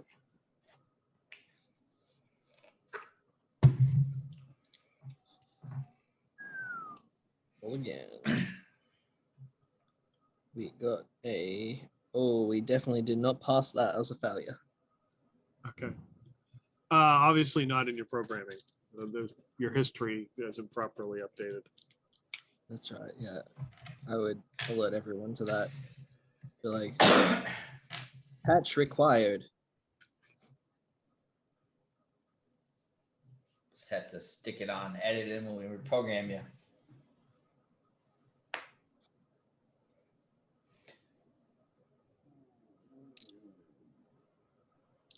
But guess we could put it in. It looks like it fits. Unless we wanted to check out the other. Is that plants going into the door? Sure does look like it. What the hell? Unless we wanted to try to clear out that other room. That's unnatural. There is a door straight ahead, and there is also a door on the right too. So there's 3 doors. Mm-hmm. The one on the left has the plants. Is Marcos or Dutch look like visibly stressed at this time? Like, are they sweating a lot and all that kind of stuff? Dutch looks a little bit flustered, more agitated, more than normal. Right. I would walk up to him and be like, diagnosing physical or mental illnesses. Initiate. Do I find anything? I've got my my scanner thing can find out if they're physically or mentally ill. He's like, get that fucking thing away from me. Scanning 98%, 99%. Stand still. What are you gonna do? I mean, he's got elevated heart rate. I mean, he seems to be, under stress. Does he have any mental issues? Probably.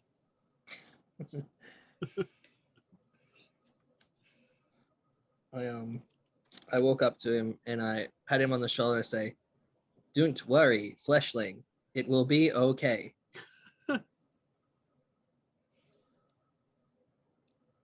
Oh,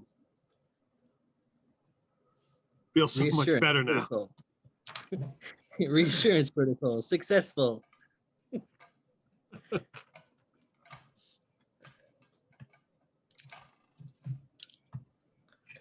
Well, that's as unnatural as unnatural gets. Yeah.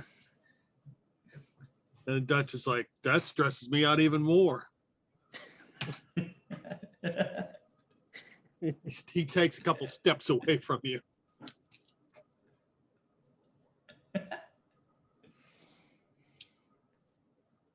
I guess I would check. Are the other 2 doors open? Yeah, I mean, they're not locked. Okay.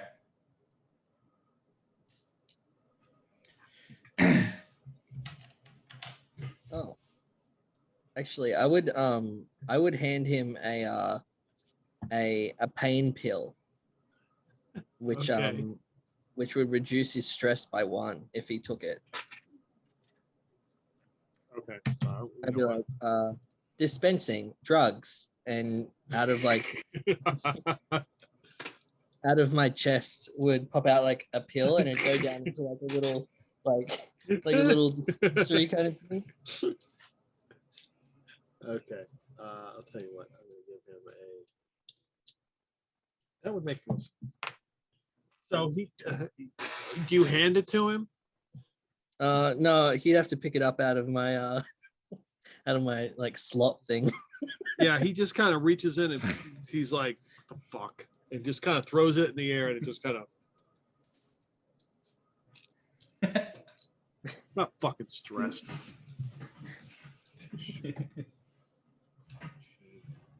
Go on, we're gonna get on with this. What are we doing? probably need to check out these other rooms. Let's save the plant room for last. That works for me. I'm not eager to get tangled up in that.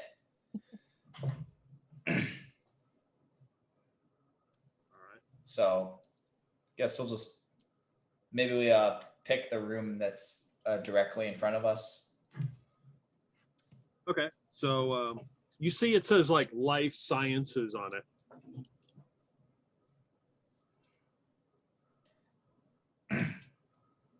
Estelle, this room might be all yours. Sure, why It not? seems to be.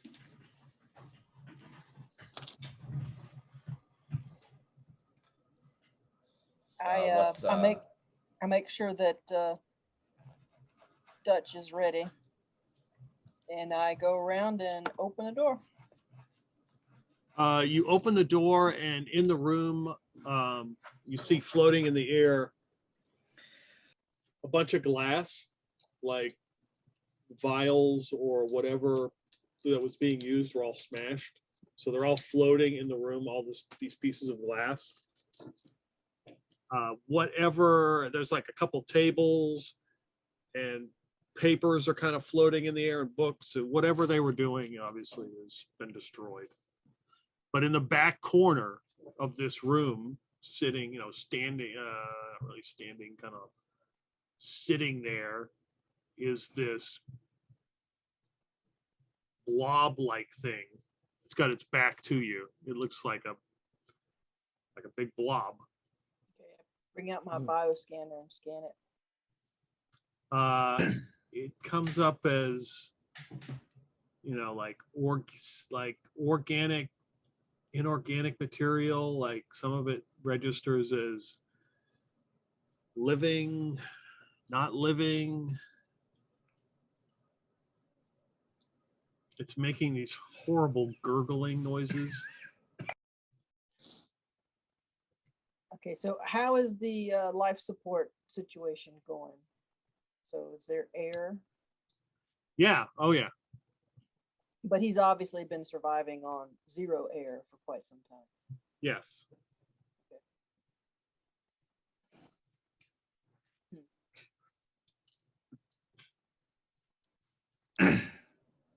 I'm going to ask Thorian if he can communicate with it. Possibly. Does this creature need medical assistance? So you see it kind of like maneuver around, and its arms are really long, so his elbows kind of stick out, and he's got a big like huge body, and he's got no eyes and all these folds in his face, and his tongue comes out, and it's this huge, it almost looks like a tentacle. It's like, and you guys can all make sanity rolls. I think that's appropriate. I wouldn't even say fear. Uh-oh. Ah, darn it. I failed it. Very close to. Come on, be good. Oh, no. Oh, hang on. There's no 100s, is there? No, it'd be It's 0. a 0. You got a 0. Yeah. Passed. Okay. So Estelle, you pass. You take 1 stress. Thorian, you pass. Even though you pass, you take 1 stretch. Let me get Dutch here. Dutch. 2 stress. I'm at max stress. What does that mean? No, I mean that. I think the 2 is like where you're supposed to start at. Oh, really? Okay. Yeah. So appropriately, Dutch and Marcos both fail, and you both take 5 stress. Holy cow.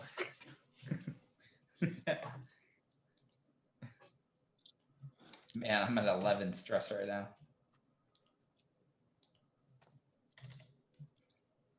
And now we get a speed roll to see what we're going to do this round. So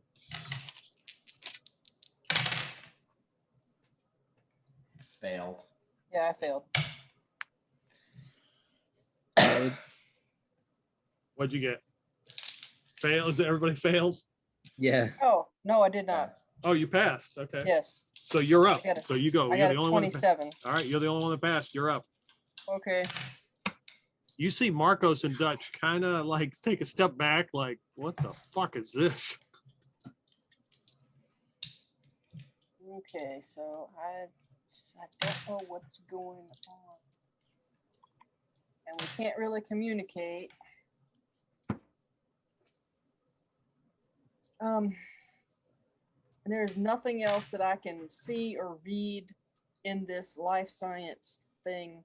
I mean, were they experimenting on something? I mean, you could try to grab some of the paperwork that's floating around or whatever and try to piece all that together. That would be kind of difficult, but you could do that. And he hasn't been aggressive towards us yet. He's just kind of turned around and looked at us. Yeah. I mean, technically, he has not been hostile.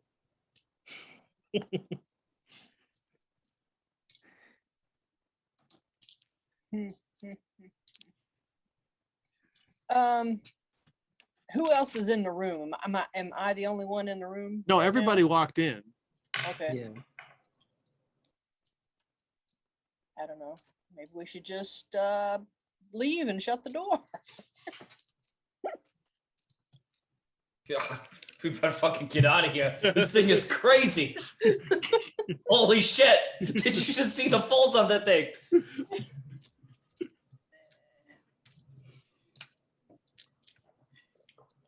I'm just going to start backing up and say, yeah, we need to just get out of here. Let's just shut this door. Okay. You back up and close the door.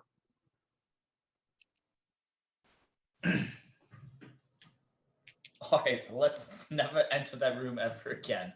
And we can just try to see if we can just cut it off of this ship and just let it float into space. Maybe throw it into that nebula.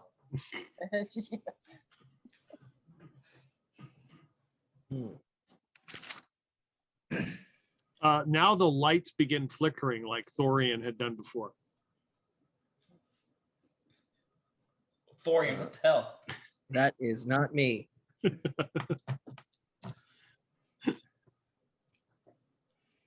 At this, I go back and look at the terminal. Is there some input on in the terminal as to why that's happening? Now it looks to be operating normally.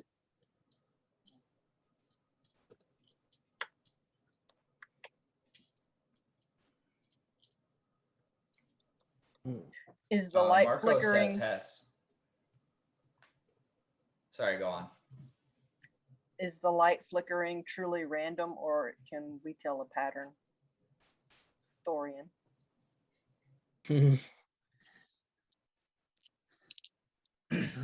Yeah, can I use my I don't know, Yeah. my mathematics to try and figure out if it's some sort of code being sent to us? I don't know. Yeah, I'll probably go make ahead. one Use your intellect mathematics. I'll give you advantage. You've been to this terminal. Cool.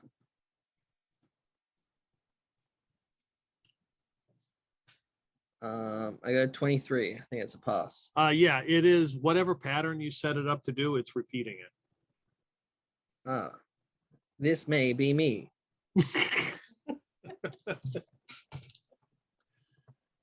Possible. Fucking robots. There is a repeating thread. Let me end process.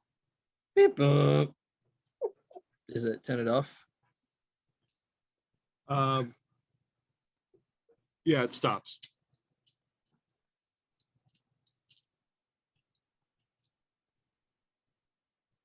Confusion protocol, very effective.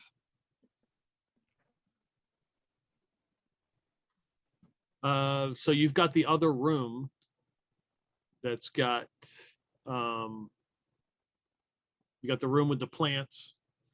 Your internet connection is unstable. Uh-oh. Nice. You've got the room that's the plants coming out of it, and then the other room that says cryo. Oh yeah, we got the cryopod. Can I use the bioscanner through the door without opening it? Yeah. All right, then I do that. Let's see, what's that? Scanner? Yeah, you detect some kind of.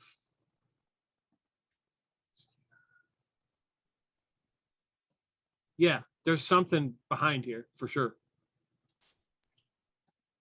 Can I tell if it's in the cryopod or is it something else in addition? Or just one? You know that it wouldn't pick up the cryopods. Okay. All right. At this, I walk over to the other door where the plants are coming out. Scan that one. You don't pick up anything in here. Okay. Well, we definitely have something in the cryopod over here and something else. And then, but then behind this door, we don't have any bioscans. So which one do you think? I vote for the one where we don't run into anything weird.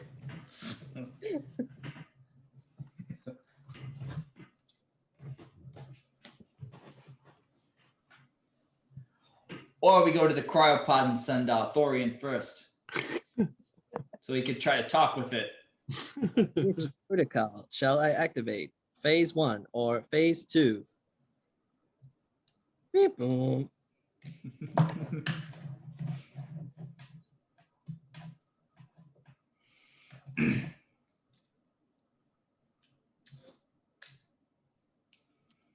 All right. So which room? Let's go for the one that's the command room with the plants. Okay. If I can get to the terminal in there, maybe we can get more information on what happened.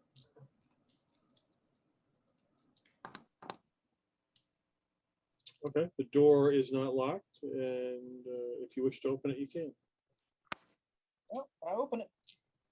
You open it, it's full of all these black plants and flowers growing everywhere. It's like almost like a jungle in here. So any kind of the command console bridge would be covered. You'd have to search and find it. Marcos just starts hacking his way through with his vibe. Okay. Right.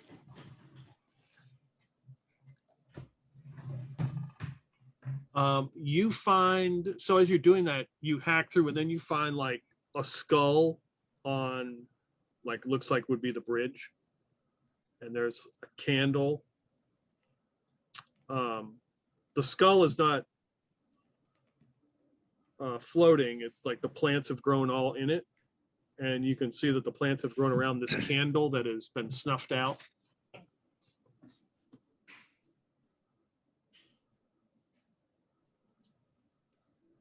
Well, that's interesting. Does it look like there was like some sort of it's like a ceremonial candle, or like that this was done in some sort of ritual way, or does it look like this was just done haphazardly? Like there's a candle sitting here and then like a skull kind of just next to it.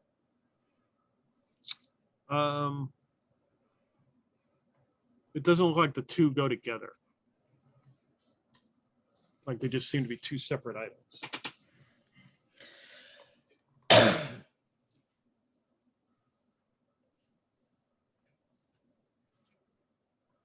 I guess I would pick up the skull, and there's like things growing in it, so you just like slash it through so he could pick it up and shake the vines out. Okay. They just kind of float in the air.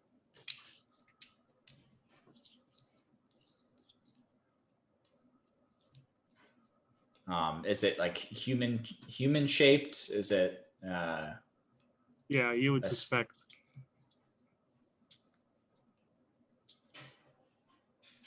Well, he is our former crew. What happened to him remains to be seen. See the rest of the bones? Are you going to continue to hack and slash through the room and search around? Yes.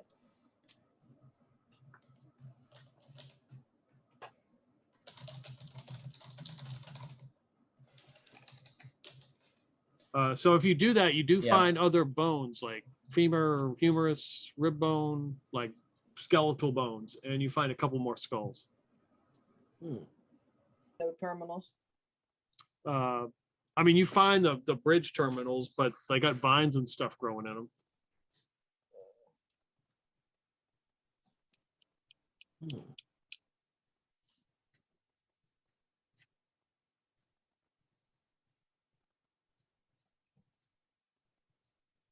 Hmm. I would try to. Is there any way that I can? So there's vines growing in it, but is it still accessible? Like, can I still use it, kind of thing?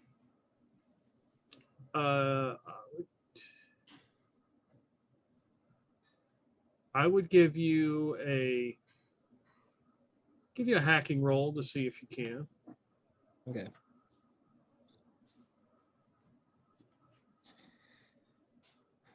We got a 30. I think that's a success. So with Estelle getting like a lot of the ship's power up, you're actually able to turn on some of these terminals, power them up. Firing up. Commencing boot sequence.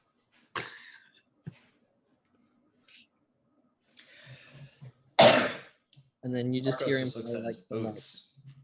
like there's just like some like cool waiting music playing as it's moving up.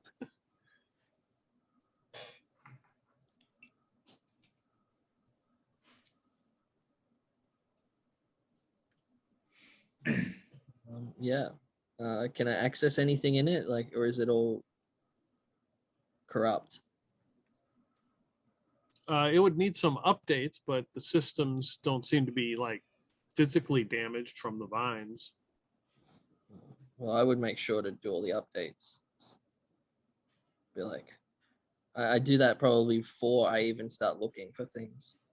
Okay. Backing up system. Yeah.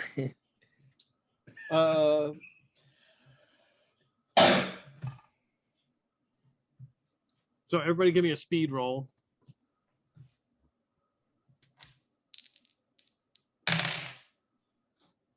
Fail. Fail. My gosh. I passed. So it's okay. Give me one.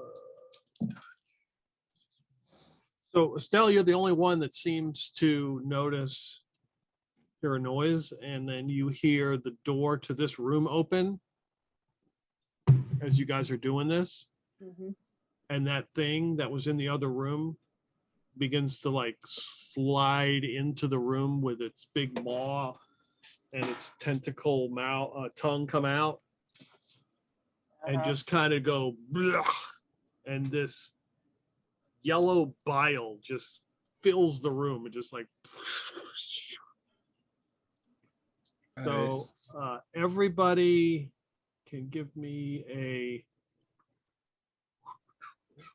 body save. Estelle, you'll get advantage because you noticed it was coming into the room. Yes. I passed on the first one. Okay. Barely. There it is. It's a pass. Failed. There's a theme here. Marcos is not having a good time. I even got picked different dice too to hopefully get some better rolls. So Marcos, you'll take 8 damage. Everybody else takes 4. Therian passed, right? Yeah. So this bile or whatever seems to creep into his system, and he's kind of like frozen in place. Whatever kind of suit or whatever you have on, it begins to eat away at it. Estelle, you take 5 stress.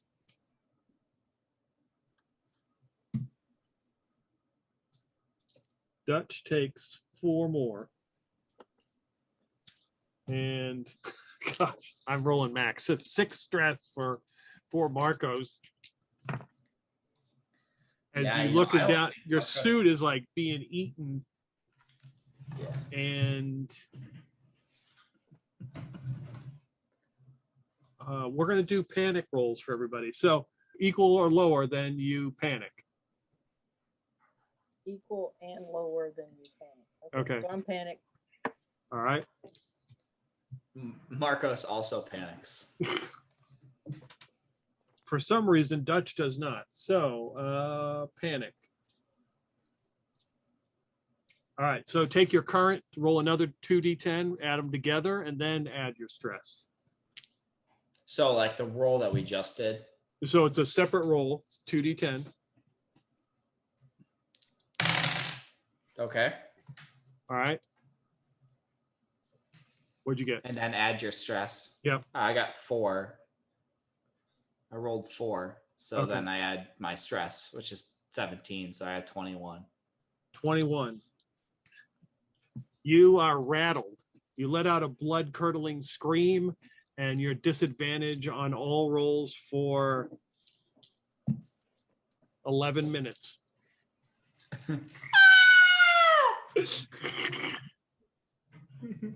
Go ahead, Estelle.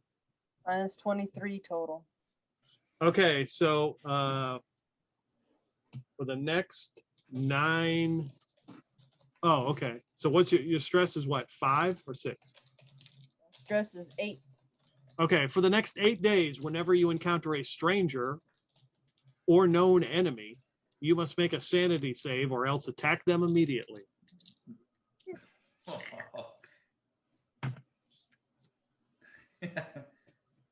All right, so this thing has entered the room and hit you guys with this bile as your suits are beginning to be burned, and it's eating through. Everybody give me a speed roll, and we will start the initiative.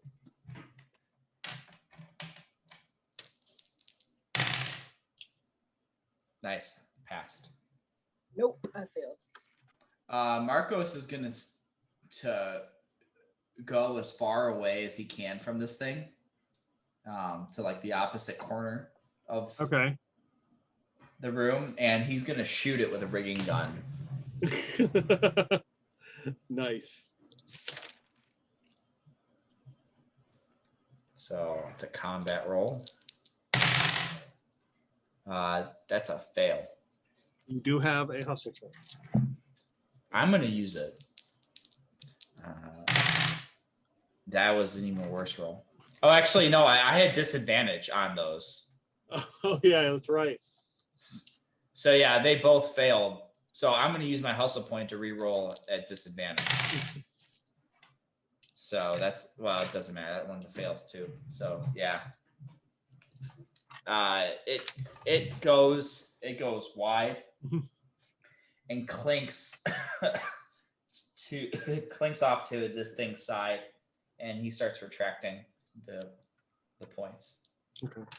You also notice that this bile obviously got on these plants. It does not seem to affect it. Estelle. Yep. I'm assuming my panic kicks in, and that is a known enemy, and I'm going to immediately attack. Right. Let me check one thing. I would attack him anyway. So. Yeah, or else immediately attack. Yeah, so go for it. All right. So I am going to pull out my laser cutter Okay. and hack at him with that. Okay. So I don't know what that means. I mean, a combat roll. Yeah, it'd be a combat roll. And it's Yeah, straight up combat roll. Okay. Oh, that's a horrible fail. 85. Okay. So you see Estelle take out this cutter. This stream of light energy shoots past her and like cuts this hole in the side of the wall right next to the creature. Dutch is like, holy shit. He is going to shoot at it. Empty his one last clip. Okay. Hit. He nails it. He unloads. You see him shoot it and then just toss the gun since he's unloaded all his weapons. And he starts to reach for his grenades. Estelle or Dutch? So he's going to go up to Estelle and try. You see it move forward through its own bile and ook and tries to, well, you're right up there. Well, you're close enough. You and Dutch, he's going to try to attack you. So give me an armor roll. Okay, that's a fail. Okay, I passed the armor roll with an 11. Okay, that's a critical success. Give me another armor roll. Exactly the same number, 30. It fails. I mean, it flails at you, and you're moving out of the way. And you can see it like making the motion when a cat has a hairball, like it's doing this. Give me some more speed rolls as we begin the next round.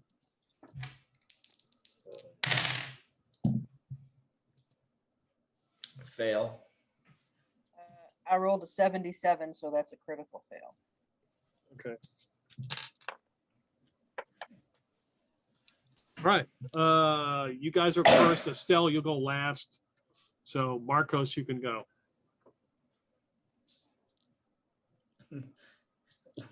What, Dutch? Why did you throw the grenade? This is the time to do it. Oh shit! Yeah.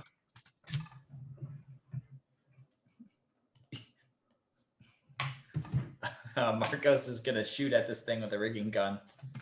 Okay.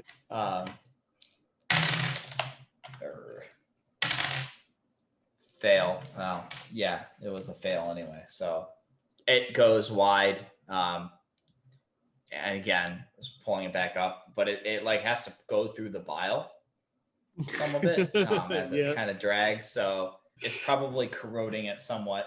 Yeah. And he's gonna, Marcos is going to try to find cover behind something, anticipating that there's going to be bile splatter for when Dutch inevitably throws a grenade at this thing. That's my turn. All right.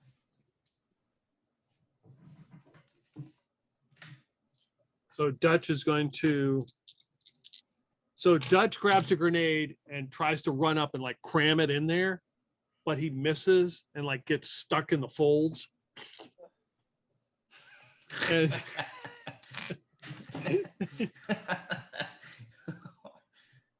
so it explodes. You see the explosion. Some of the bile comes out and hits Dutch as he's like right up there. Give me an armor roll. Estelle. Estelle's right up there. 25, which is Okay. under You 80. don't take any damage. Most of it was caught by the fact that Dutch was right next to it and crammed it in there. You kind of blew a hole and some of the bile starts to leak out. Speed rolls again. Here we go. Oh, he used another grenade, so he's only got 3 left. Did I get to do anything? Oh, I'm sorry. Yeah, Yeah, I forgot. Go ahead. I'm going to try to hit it with the laser cutter again. Yep, go ahead. Ooh, no, 93. Speed rolls. Fail. Another critical fail at 55. Fail.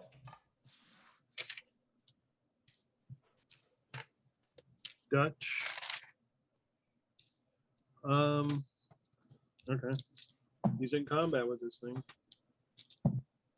So you can see Dutch getting clawed, and his vac suit, which is like armor plated, is like damaged and burned, and he just screams in pain. So everybody give me a fear roll. I failed.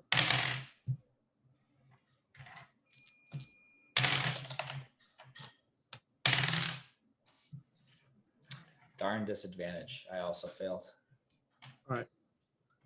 Both of you get one more stress. Dutch panics.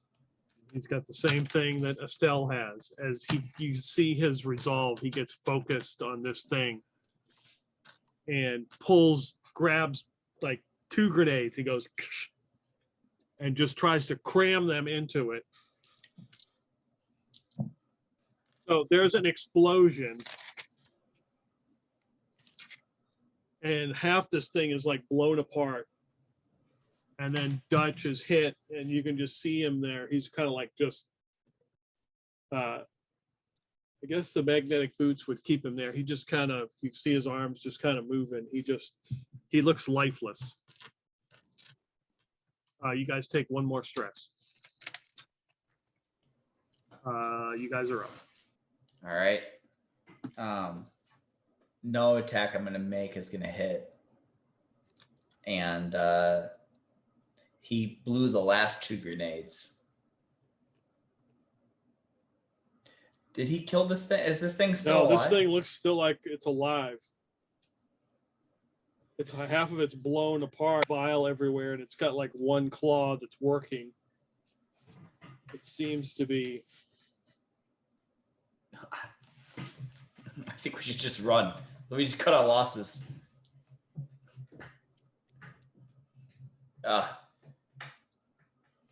We could try to just run past it and get right back to the ship. I can hopefully get us out of here. Let's call this mission a fail. It's a bust. We'll contract another crew to go. Yeah. As he's like, Marcos is trying to like convince Estelle to like just turn and leave. Estelle, you gonna shoot it again? Yeah, I am. Okay. I'm going to try to. Is it the same gun you're using? Yep. Well, it's not a gun. It's a laser cutter. Right. The laser cutter, yeah.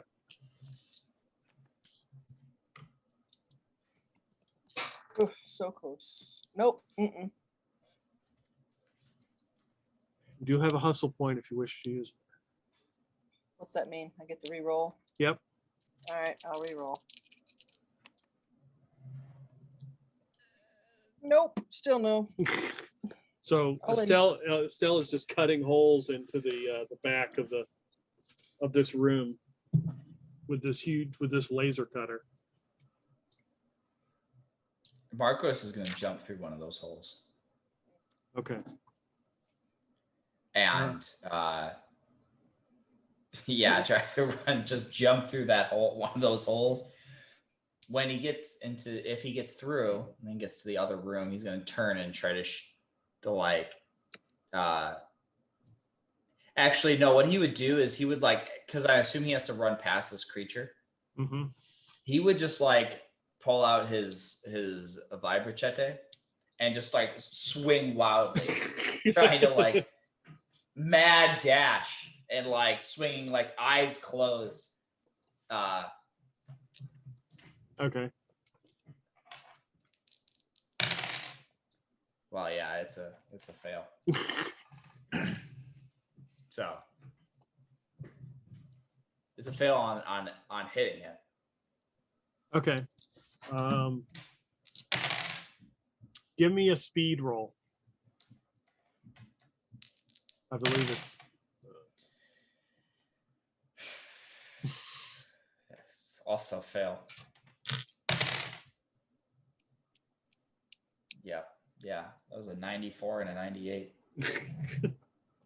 So you take 6 more health damage as you're running through, and you slip in this vial that's everywhere, and it gets in where your suit is, and you can feel it burning. It's so caustic. Ah. Give me an armor save.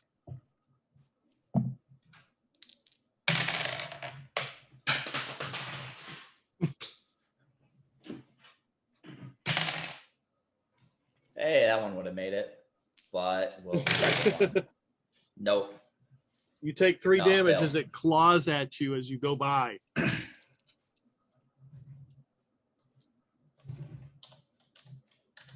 All right. Estelle. Yeah.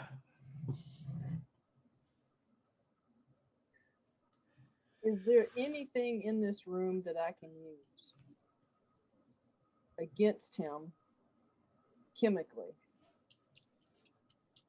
You know, like something that counteracts bile.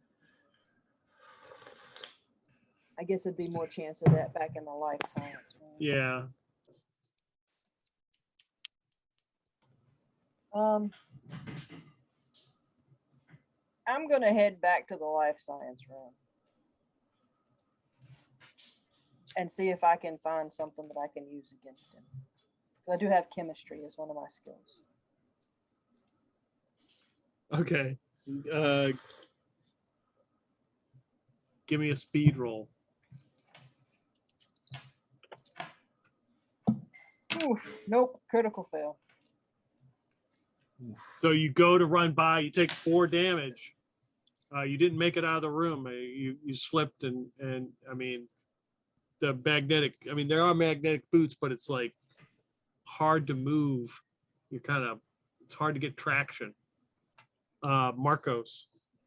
He's gonna go through one of the other. He's gonna like peer in one of the other holes that Estelle cut into, and try to shoot at him with the rigging gun. Okay. Hands shaking. Yeah, failed. Okay. You see the bolt come. This bolt come flying past you, Estelle, into the room. It lodges into one of the consoles up at the front. Sorry about that. Give me another speed roll if you're trying to run out of here.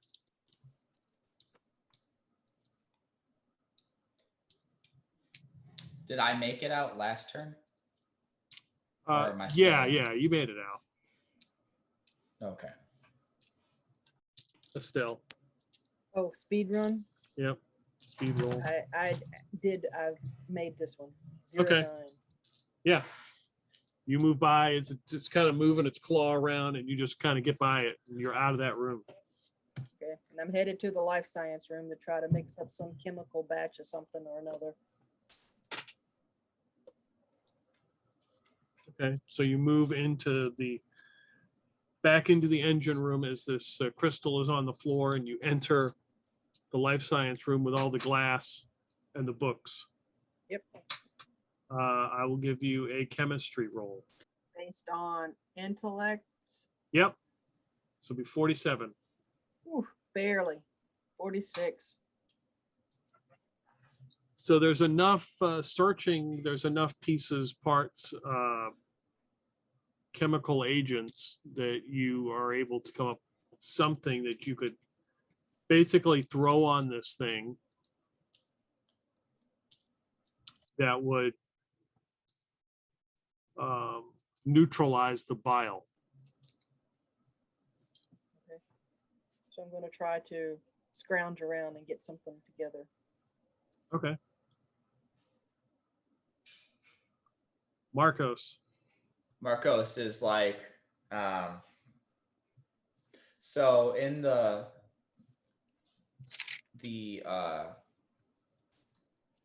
room with in the center room where we were at, is there like a center console? And there's the center console, and that's where like there was the little place for the crystal to go. Basically this so it was like some kind of fusion drive. Center console, and there was a thing for the crystal to sit in.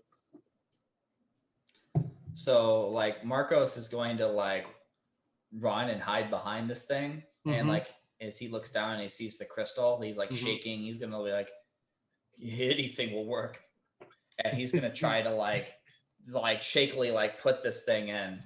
Yeah, it sits perfectly in there. And then the thing starts to slowly descend into the console and closes in.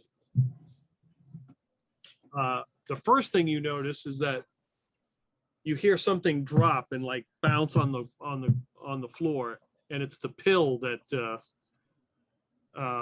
Dutch tossed. Marcos, does he know what that pill is? Yeah, you would. Yeah, it's a pain pill. He's gonna down that. Like he's gonna down that without question. Okay, so give me a D10.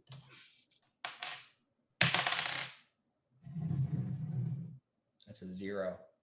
You get 10 health back. Nice. Estelle, you notice as you're getting all this stuff together, the crystal is not on the floor anymore. Marcos is sitting there. Well, you wouldn't know that he'd taken a pill, but that thing that was sticking out that looked like it could cradle the crystal is gone. But I've got the scoop that will neutralize the bile, right? Right. Okay, I put some on him Oh, yeah. to neutralize that bile. Okay. And then I try to chuck the rest of it on the dude. Give me a combat roll. I'll let you add your chemistry modifier. Ooh, I made 000. Nice. So perfect throw, and this thing just begins to just dissolve and just kind of into nothing. And you can see that Dutch now is just, his arms are down and he's just kind of like bent over. The mag boots are the only thing that's like keeping him up, but he's kind of almost like fallen all the way over. I pull out my bio scanner and check for life signs. He's dead. Oh, okay. And any blood or whatever that he was like floating is on the, there's nothing floating on the ground anymore. Well, that's right. So And gravity's on. when you were when you came out of that room, all the glass and the books and everything fell and crashed to the ground. But we don't have gravity, right? Yeah, not that you know of, no. Okay, so the crystal is a gravity drive of some sort. At the very least. Mm-hmm. Well, that's cool. That's got to be worth something. Yeah, let's come back and come back for it later.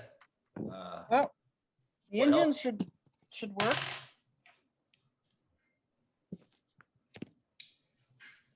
This man, you did a great job. That thing is, what the hell was that? That's a good question. I don't know. Man, Thorian's So- sitting there like a lump, and Dutch is gone, and my hand's shaking real bad. I don't know if we can. I think we're in trouble if we run into another one of those things. So how But, would we go about salvaging the ship in general? Will we normally just pilot it somewhere and then like someone else does the actual stuff? Yeah, there's a different crew that would actually cut it apart if you were going to salvage it that way. Okay. So we should be able to maneuver it now, or not? I mean, yeah, you've got all the power and everything together, yeah. And the air should be on by now. Yeah. So if our vac suits have issues, that shouldn't be a problem. Mm-hmm. Yeah. Our vac suits, at least Marcos's is already kind of disintegrated, at least in part. Yeah. Yeah. I'd imagine it's not working anymore. So would we take the important stuff with us and then let the other crew dismantle the ship? That's a good question. Somebody would. I mean, important stuff. You mean by what? Well, he got the spike drive. Yep. Have to figure out some way how to figure out the gravity thing. Doesn't look like we can just pick that up and carry it with us, though. There's still the cryo room, which has something in it. That's right. Yep.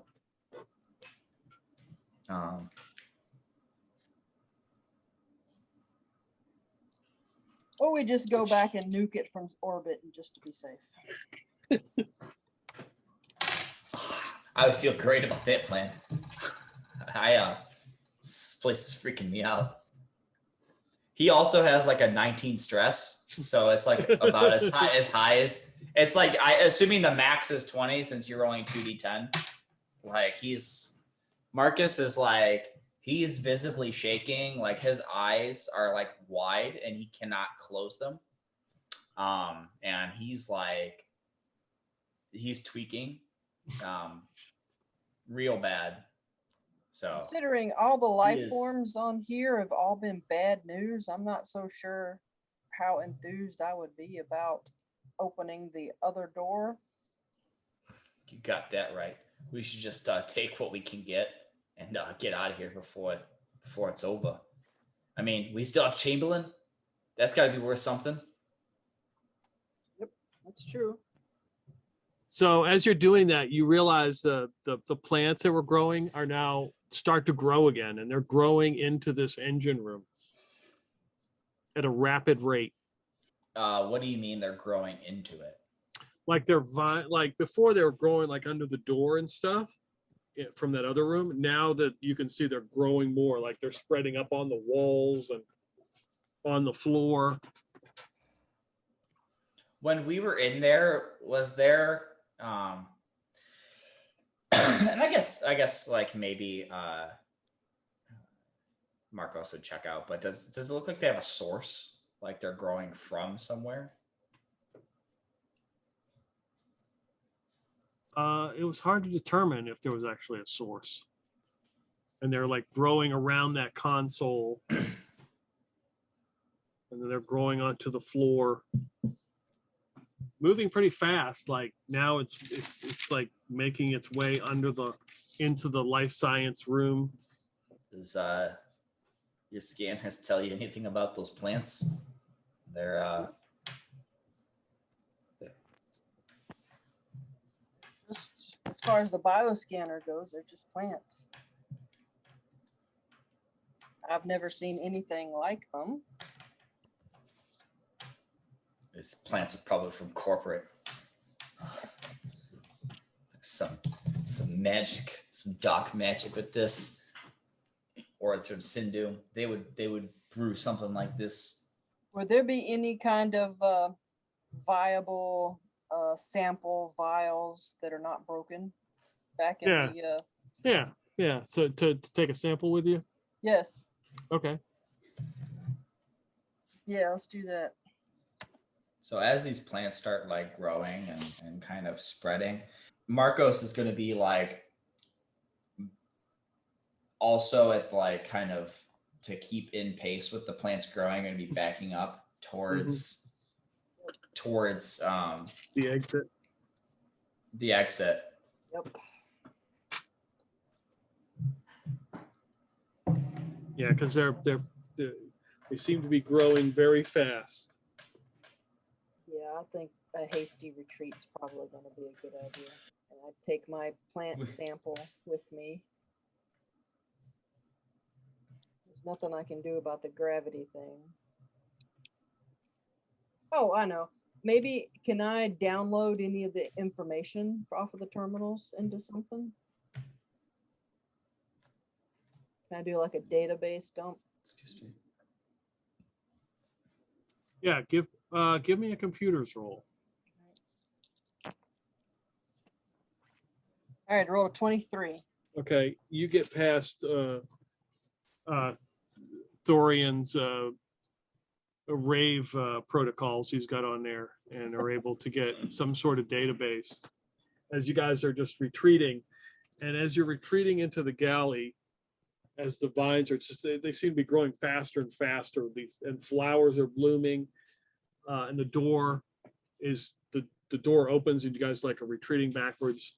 A figure appears, walking as the vines are growing around, and it has a skeletal face and like a red robe, with a staff with a skull on it, and begins to be walking, and he's like, "What do I owe the pleasure?" And everybody can make a stress check.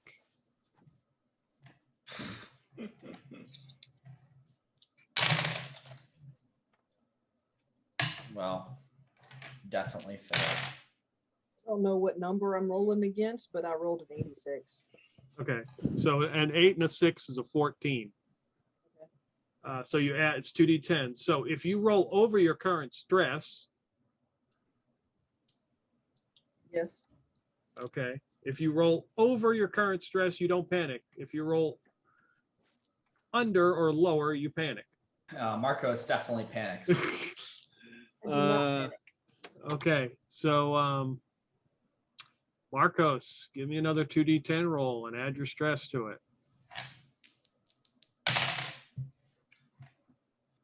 34.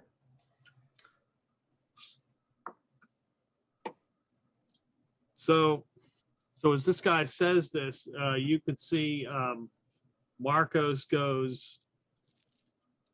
So what happens, Marcos, before you have your heart attack?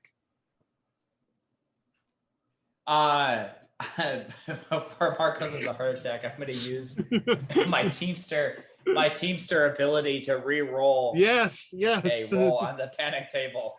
Yes. That's Very what I'm gonna good. do. The Teamsters, do they come through for him? I'll have to get another die.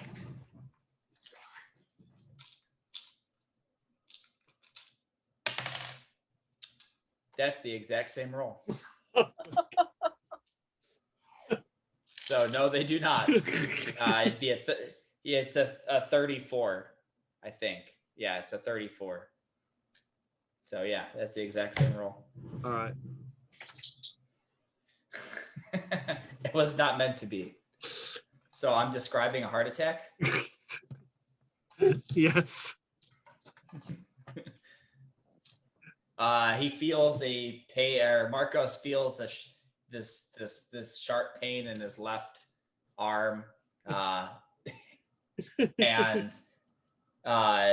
he kind of whites out, and just collapses. So you see him clutching his left arm like this, and then he just kind of collapses, and he's not moving. And because I am still panicked from the last thing that made me panic, I see a stranger in front of me, so I immediately attack him. Did you make a save? What's the save? The sanity roll? Oh no, amazingly enough, I rolled a 26 for the save. Okay, so did you pass? Yes. Okay. But you know what? I'm going to attack him anyway. Or at least try to, considering my attacks have been shit. And I roll a 0-2. Okay, what are you using? The cutter, the laser cutter. Okay.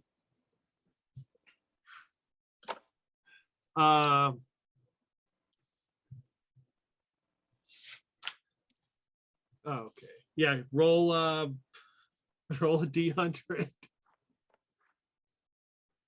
28. So just as he like is about to hand you like a bouquet of black flowers, you hit him with the laser cutter and like slice him in half. And one side slides the other way and the other slides the other way. And he kind of poofs and all these kind of flowers kind of float in the air and they fall to the ground. I will give you one shot to save Marcos because he's got a first aid kit. So I bet you there's some sort of adrenaline or something in it. What am I rolling against? Let's see. So it's going to be, it would be intellect, and his first aid kit gives you a +10, so it's a 47. I roll a 49. Oh, almost. You shoot him with adrenaline, but it does not help. And I know this because I have scanned him and now he is officially dead. So I am heading back to the shuttle, which I cannot pilot. I hope it has autopilot. Yeah, they can set it for autopilot. So you get back onto the shuttle. Well, I'll grab the horse too, if I can. Okay. Now that gravity is on. Yeah, you grab the horse vial. Yep. You make it back to the ship, and Captain Romero is waiting for you. And after I go through the decontamination procedure, where I download the whatever database information from the ship and relay whatever has happened and give the body count. Oh, and my samples too. I have the plant sample. So yeah, she's like kind of confused when you're telling her this, because she's like, I'm picking up, I could have sworn I was picking up like a couple life signs on that ship. Yeah, there are probably still some life forms on that ship. Yes. Feel free to check it out yourself. She's like, all the power and all the systems are up. Yes, I did manage to do that. But there is some very bad juju on board. And so next thing you know, the lights start to flash and a video screen pops up. And it is the helm of the ship.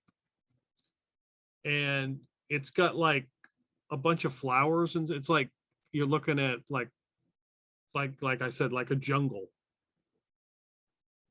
And there is this skeletal creature there with a staff, the very same one that you saw. Right. But now there's two of them. And he's like, greetings. I wish to thank you for restoring me. And I appreciate what you have done, especially for my new crew members. And then he kind of looks down, and you see Marcos, and you see Dutch, and you see Therian there. And he looks at Marcos, and he's like, onward, and points to have you engage and take off the ship. And I'm back up. In a manner of speaking, yes. So Marcos will do as he says. He will not say anything though. And the ship is there for a second and is gone. Uh-oh.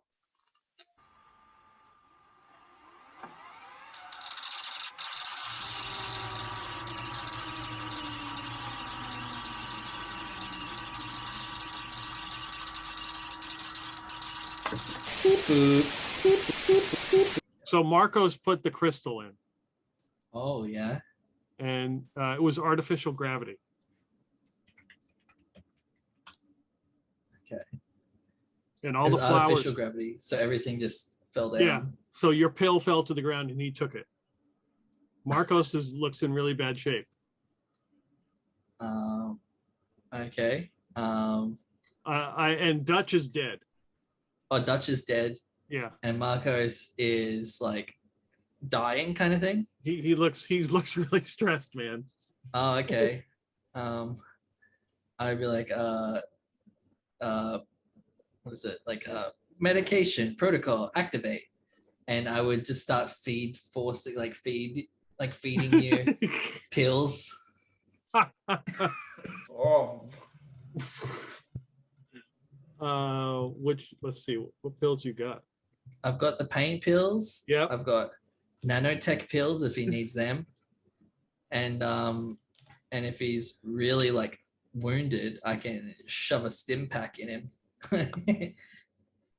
Okay, yeah. Otherwise, I've got 5 pain pills which lower your stress by 1 and give you 1d10 HP for each of them. So your HP is full and your stress is reduced by 5. But you're a junkie now, but that's okay. I guess rather be a junkie than dead. You know. I don't know. So Estelle and Marcos, give me sanity rolls. All right.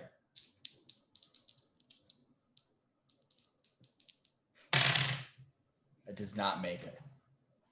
Rolled a 17, which does make it. So Marcos, it's like you have deja vu, like you have been at this point before. Something has happened and you are back to the same point. Like you're not really sure. Estelle is like you're starting to piece together something. This is weird. It's like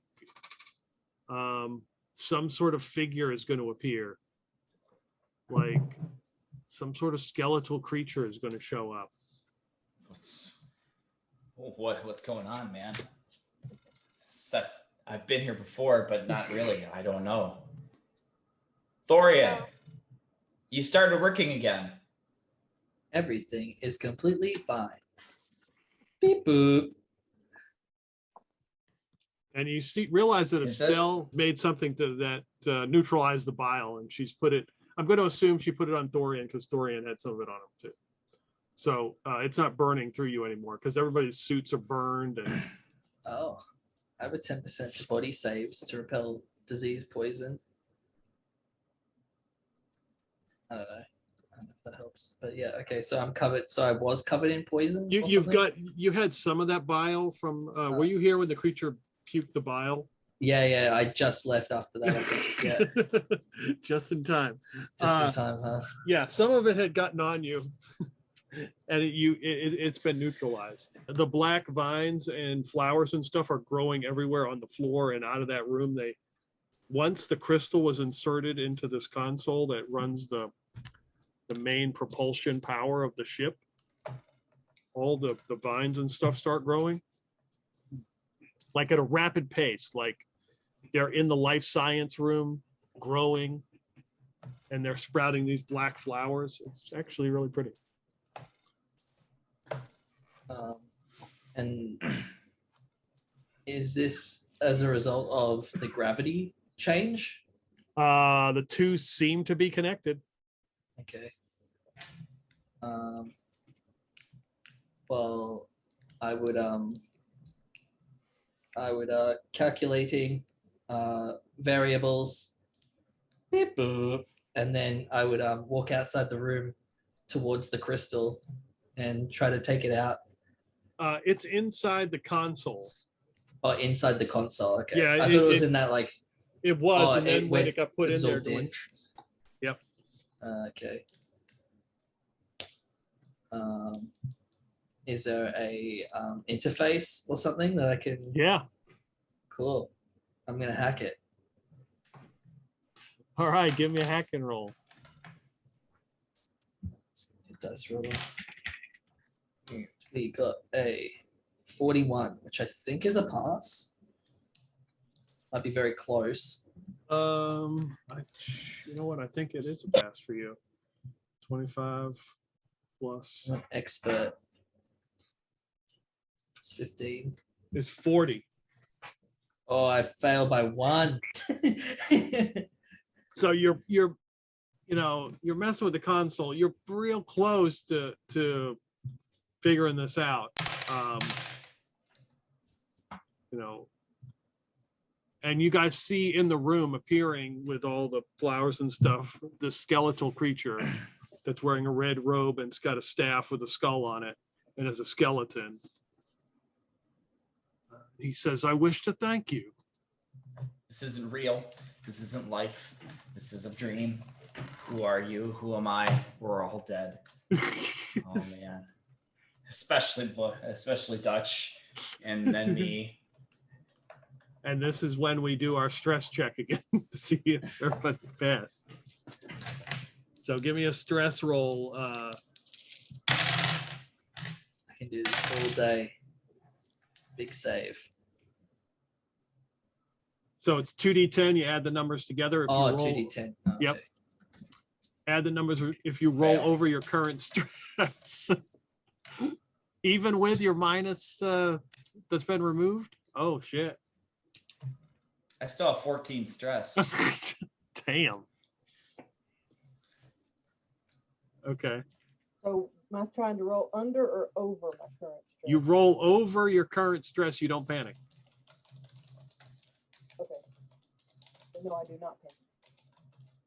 So I rolled over, so that's okay, yeah. Yep. So Yep, if cool. you rolled equal or lower to your current stress, I think that's Marcos. He gets to make another panic roll. So while he does that, Remember, Therian. I'm still panicked from the other incident. And You I are. see a stranger, so now I got to make a sanity check. yes, sanity save or immediately attack. I rolled a 0-9, which is You good. pass. Okay, Yep. so I will not immediately attack. Okay. Therian, you're up. Marcos is kind of freaking out. You're not sure what the result's going to be, but Estelle has kept it together. And the flowers and the vines and everything's just growing around him in the room. Okay. And he said something, didn't he? Yeah, he said he wished to thank you. Thank you. I would continue just trying to hack, I guess, this interface, like trying to turn the gravity off. Okay. 25. Okay. So that's not a heart attack. Okay, so for the next, what's your stress? 14 or something?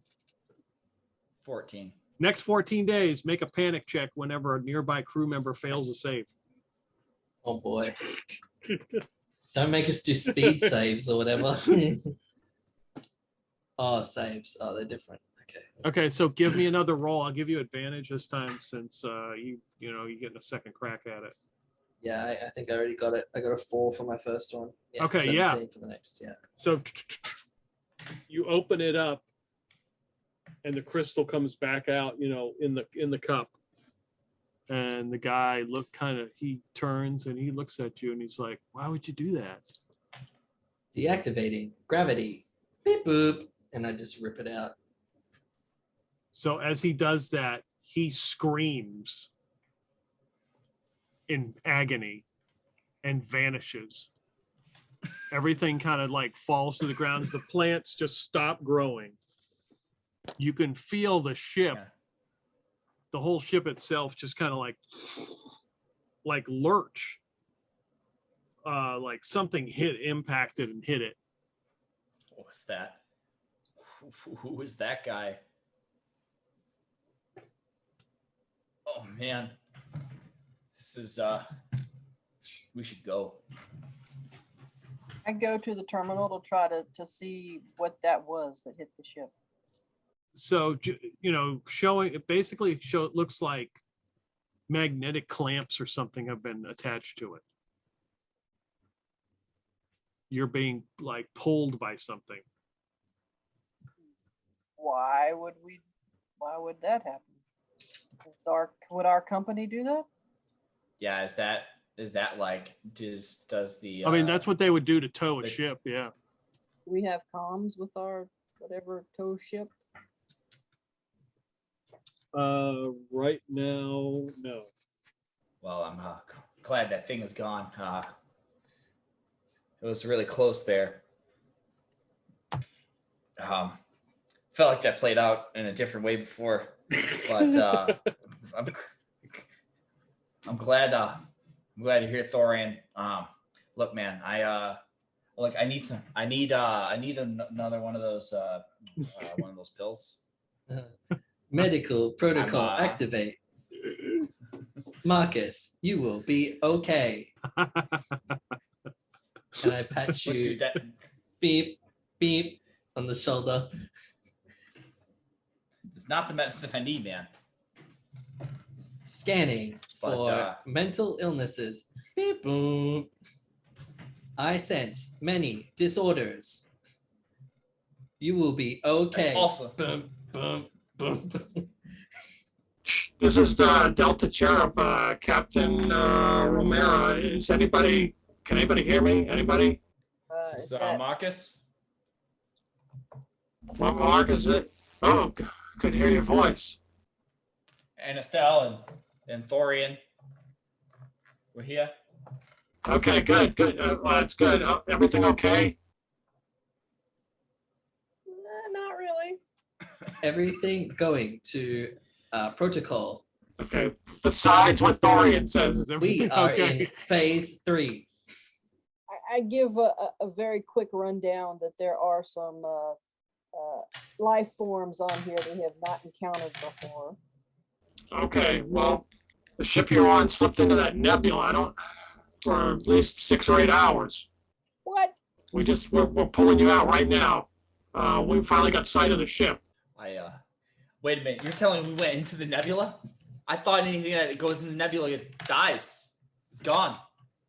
It's kaputs. And here we are. Just stand by. We'll get you out of there. Standby mode activate. Beep, boom. And he puts his head down. So, Thorian, what are you doing with the black crystal? Oh, I'd just be holding it. It'd just be in my hand. And now Okay. I've deactivated myself, so now I'm just standing there. All right. Well, we're going to have to collect that. We go back into the science lab, find some sort of suitable container for it. Okay. I can remove his hand and I mean I can try to pry it out. He's probably got some other compartments on him that could probably use some help dislodging. Yeah. So when you go to you look, Thorian, you've shut down, right? Yeah, pretty much. Yeah, and you're holding the black crystal. You see those plants and stuff start to grow around his hand and on his arm now. The vines start to grow. Marcos is gonna try to like pull it out to see if he can. He's gonna try to like physically with his hands pull it out, and as a second step, he's gonna try to take his vibe chete and like pry it out. Okay, give me a Like strength as like roll, to like leverage. Marcos. And you're not at disadvantage on all rolls, right? That was the old part. Or are you still? Is that from last time? Oh yeah, that was previous. Yeah, So, that was like the first. That didn't make it. And so yeah, that's a critical fail. You can't. It's like, and then some of the vines get on you, and you're like, "What the hell?" And you cannot get this thing. out of his hand. No. Step 4, last resort, and he's gonna try to chop off his hand or face for. I'm not going to make you roll. You can hack it off. Oh yeah. Do you wake up? Are you still in standby mode? I'm still in standby mode. I'm very unresponsive. So his hand with the crystal lands hits the. No, it doesn't, because there's no gravity. It just kind of floats in the air. I scoop it up with whatever container I have found. Okay. Do the vines keep growing? On Therian, no. Well, I still don't.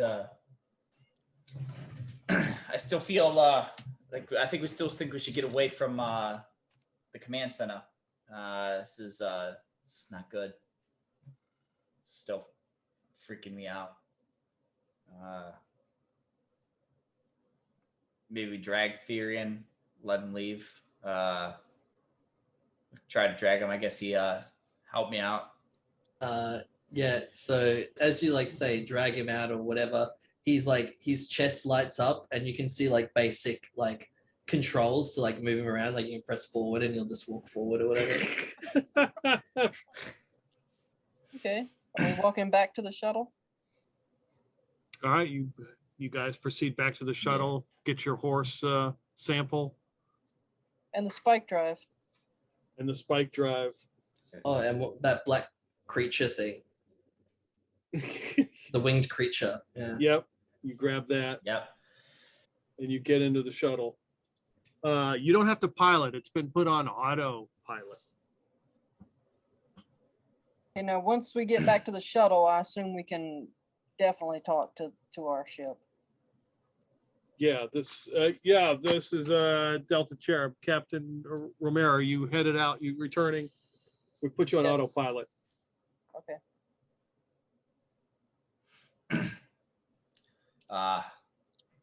You got could really use a good meal. Can you get some of the Captain Special? Sure, once you get through quarantine. How fine. The ship comes back up. You dock, immediately sent to quarantine. Do they start downloading the database? Yeah. info? And there's like a screen in your little quarantine area as you're quarantined off, and it shows the captain. And she's like, we're getting the data now. This is pretty interesting. And there's like a little commotion on the ship. Seems like the ship you're on is powering up. All the sensors, everything's on. I thought you said, what the hell?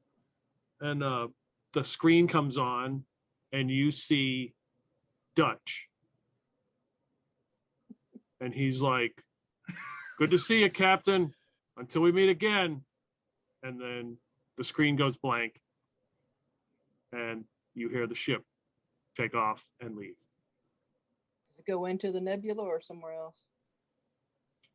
Yeah, it would. It would go into the nebula and vanish. Oh dear. Nice. And then Therian, you hear in your mind, we would have been great together. And it seems like that little box container with the black crystal was talking to you. Beep boop. All right, we can stop right there. Nice. The alternate ending, the real ending. The real one? Okay. What happened in your guys' ending? You're Not good. Not good. Not good. All fell apart. Marcos had a heart Marcos attack had a and heart died. Wow. Yeah. And we got back, and so Estelle sliced the thing, the skull thing with the space cutter, Cool. and got back, and then the skull thing was still alive. The skeleton was still alive. and it flew away, and we all became new crew members of the ship. Oh boy. So this time it was just Well, Dutch. not Estelle. Yeah. Was that the plan to make Dutch the escapee or like the survivor, I guess, of the new spaceship? Because it would have been pretty funny if he died when I was holding him in the first big combat we had. No, it just Oh, it just happened to be that way. Okay. it just happened to be that way. I rolled for him, you know, he took so much damage and he was losing. He was taking, him and Marcos were just like competing on how much stress they could take. So. Yeah. Thanks for running. I appreciate, it was fun. Good. I'm glad you guys had a good time. I appreciate you playing. Yeah, it was good to play. I was really wanted to play the system and just kind of check it out and see how it worked. And I mean, I like it. Yeah. I think a one shot or like a series of, I don't think you could. I think a campaign would be kind of tough. Yeah, the stress thing seems like a bit of a, like it'll toll on characters like session after session.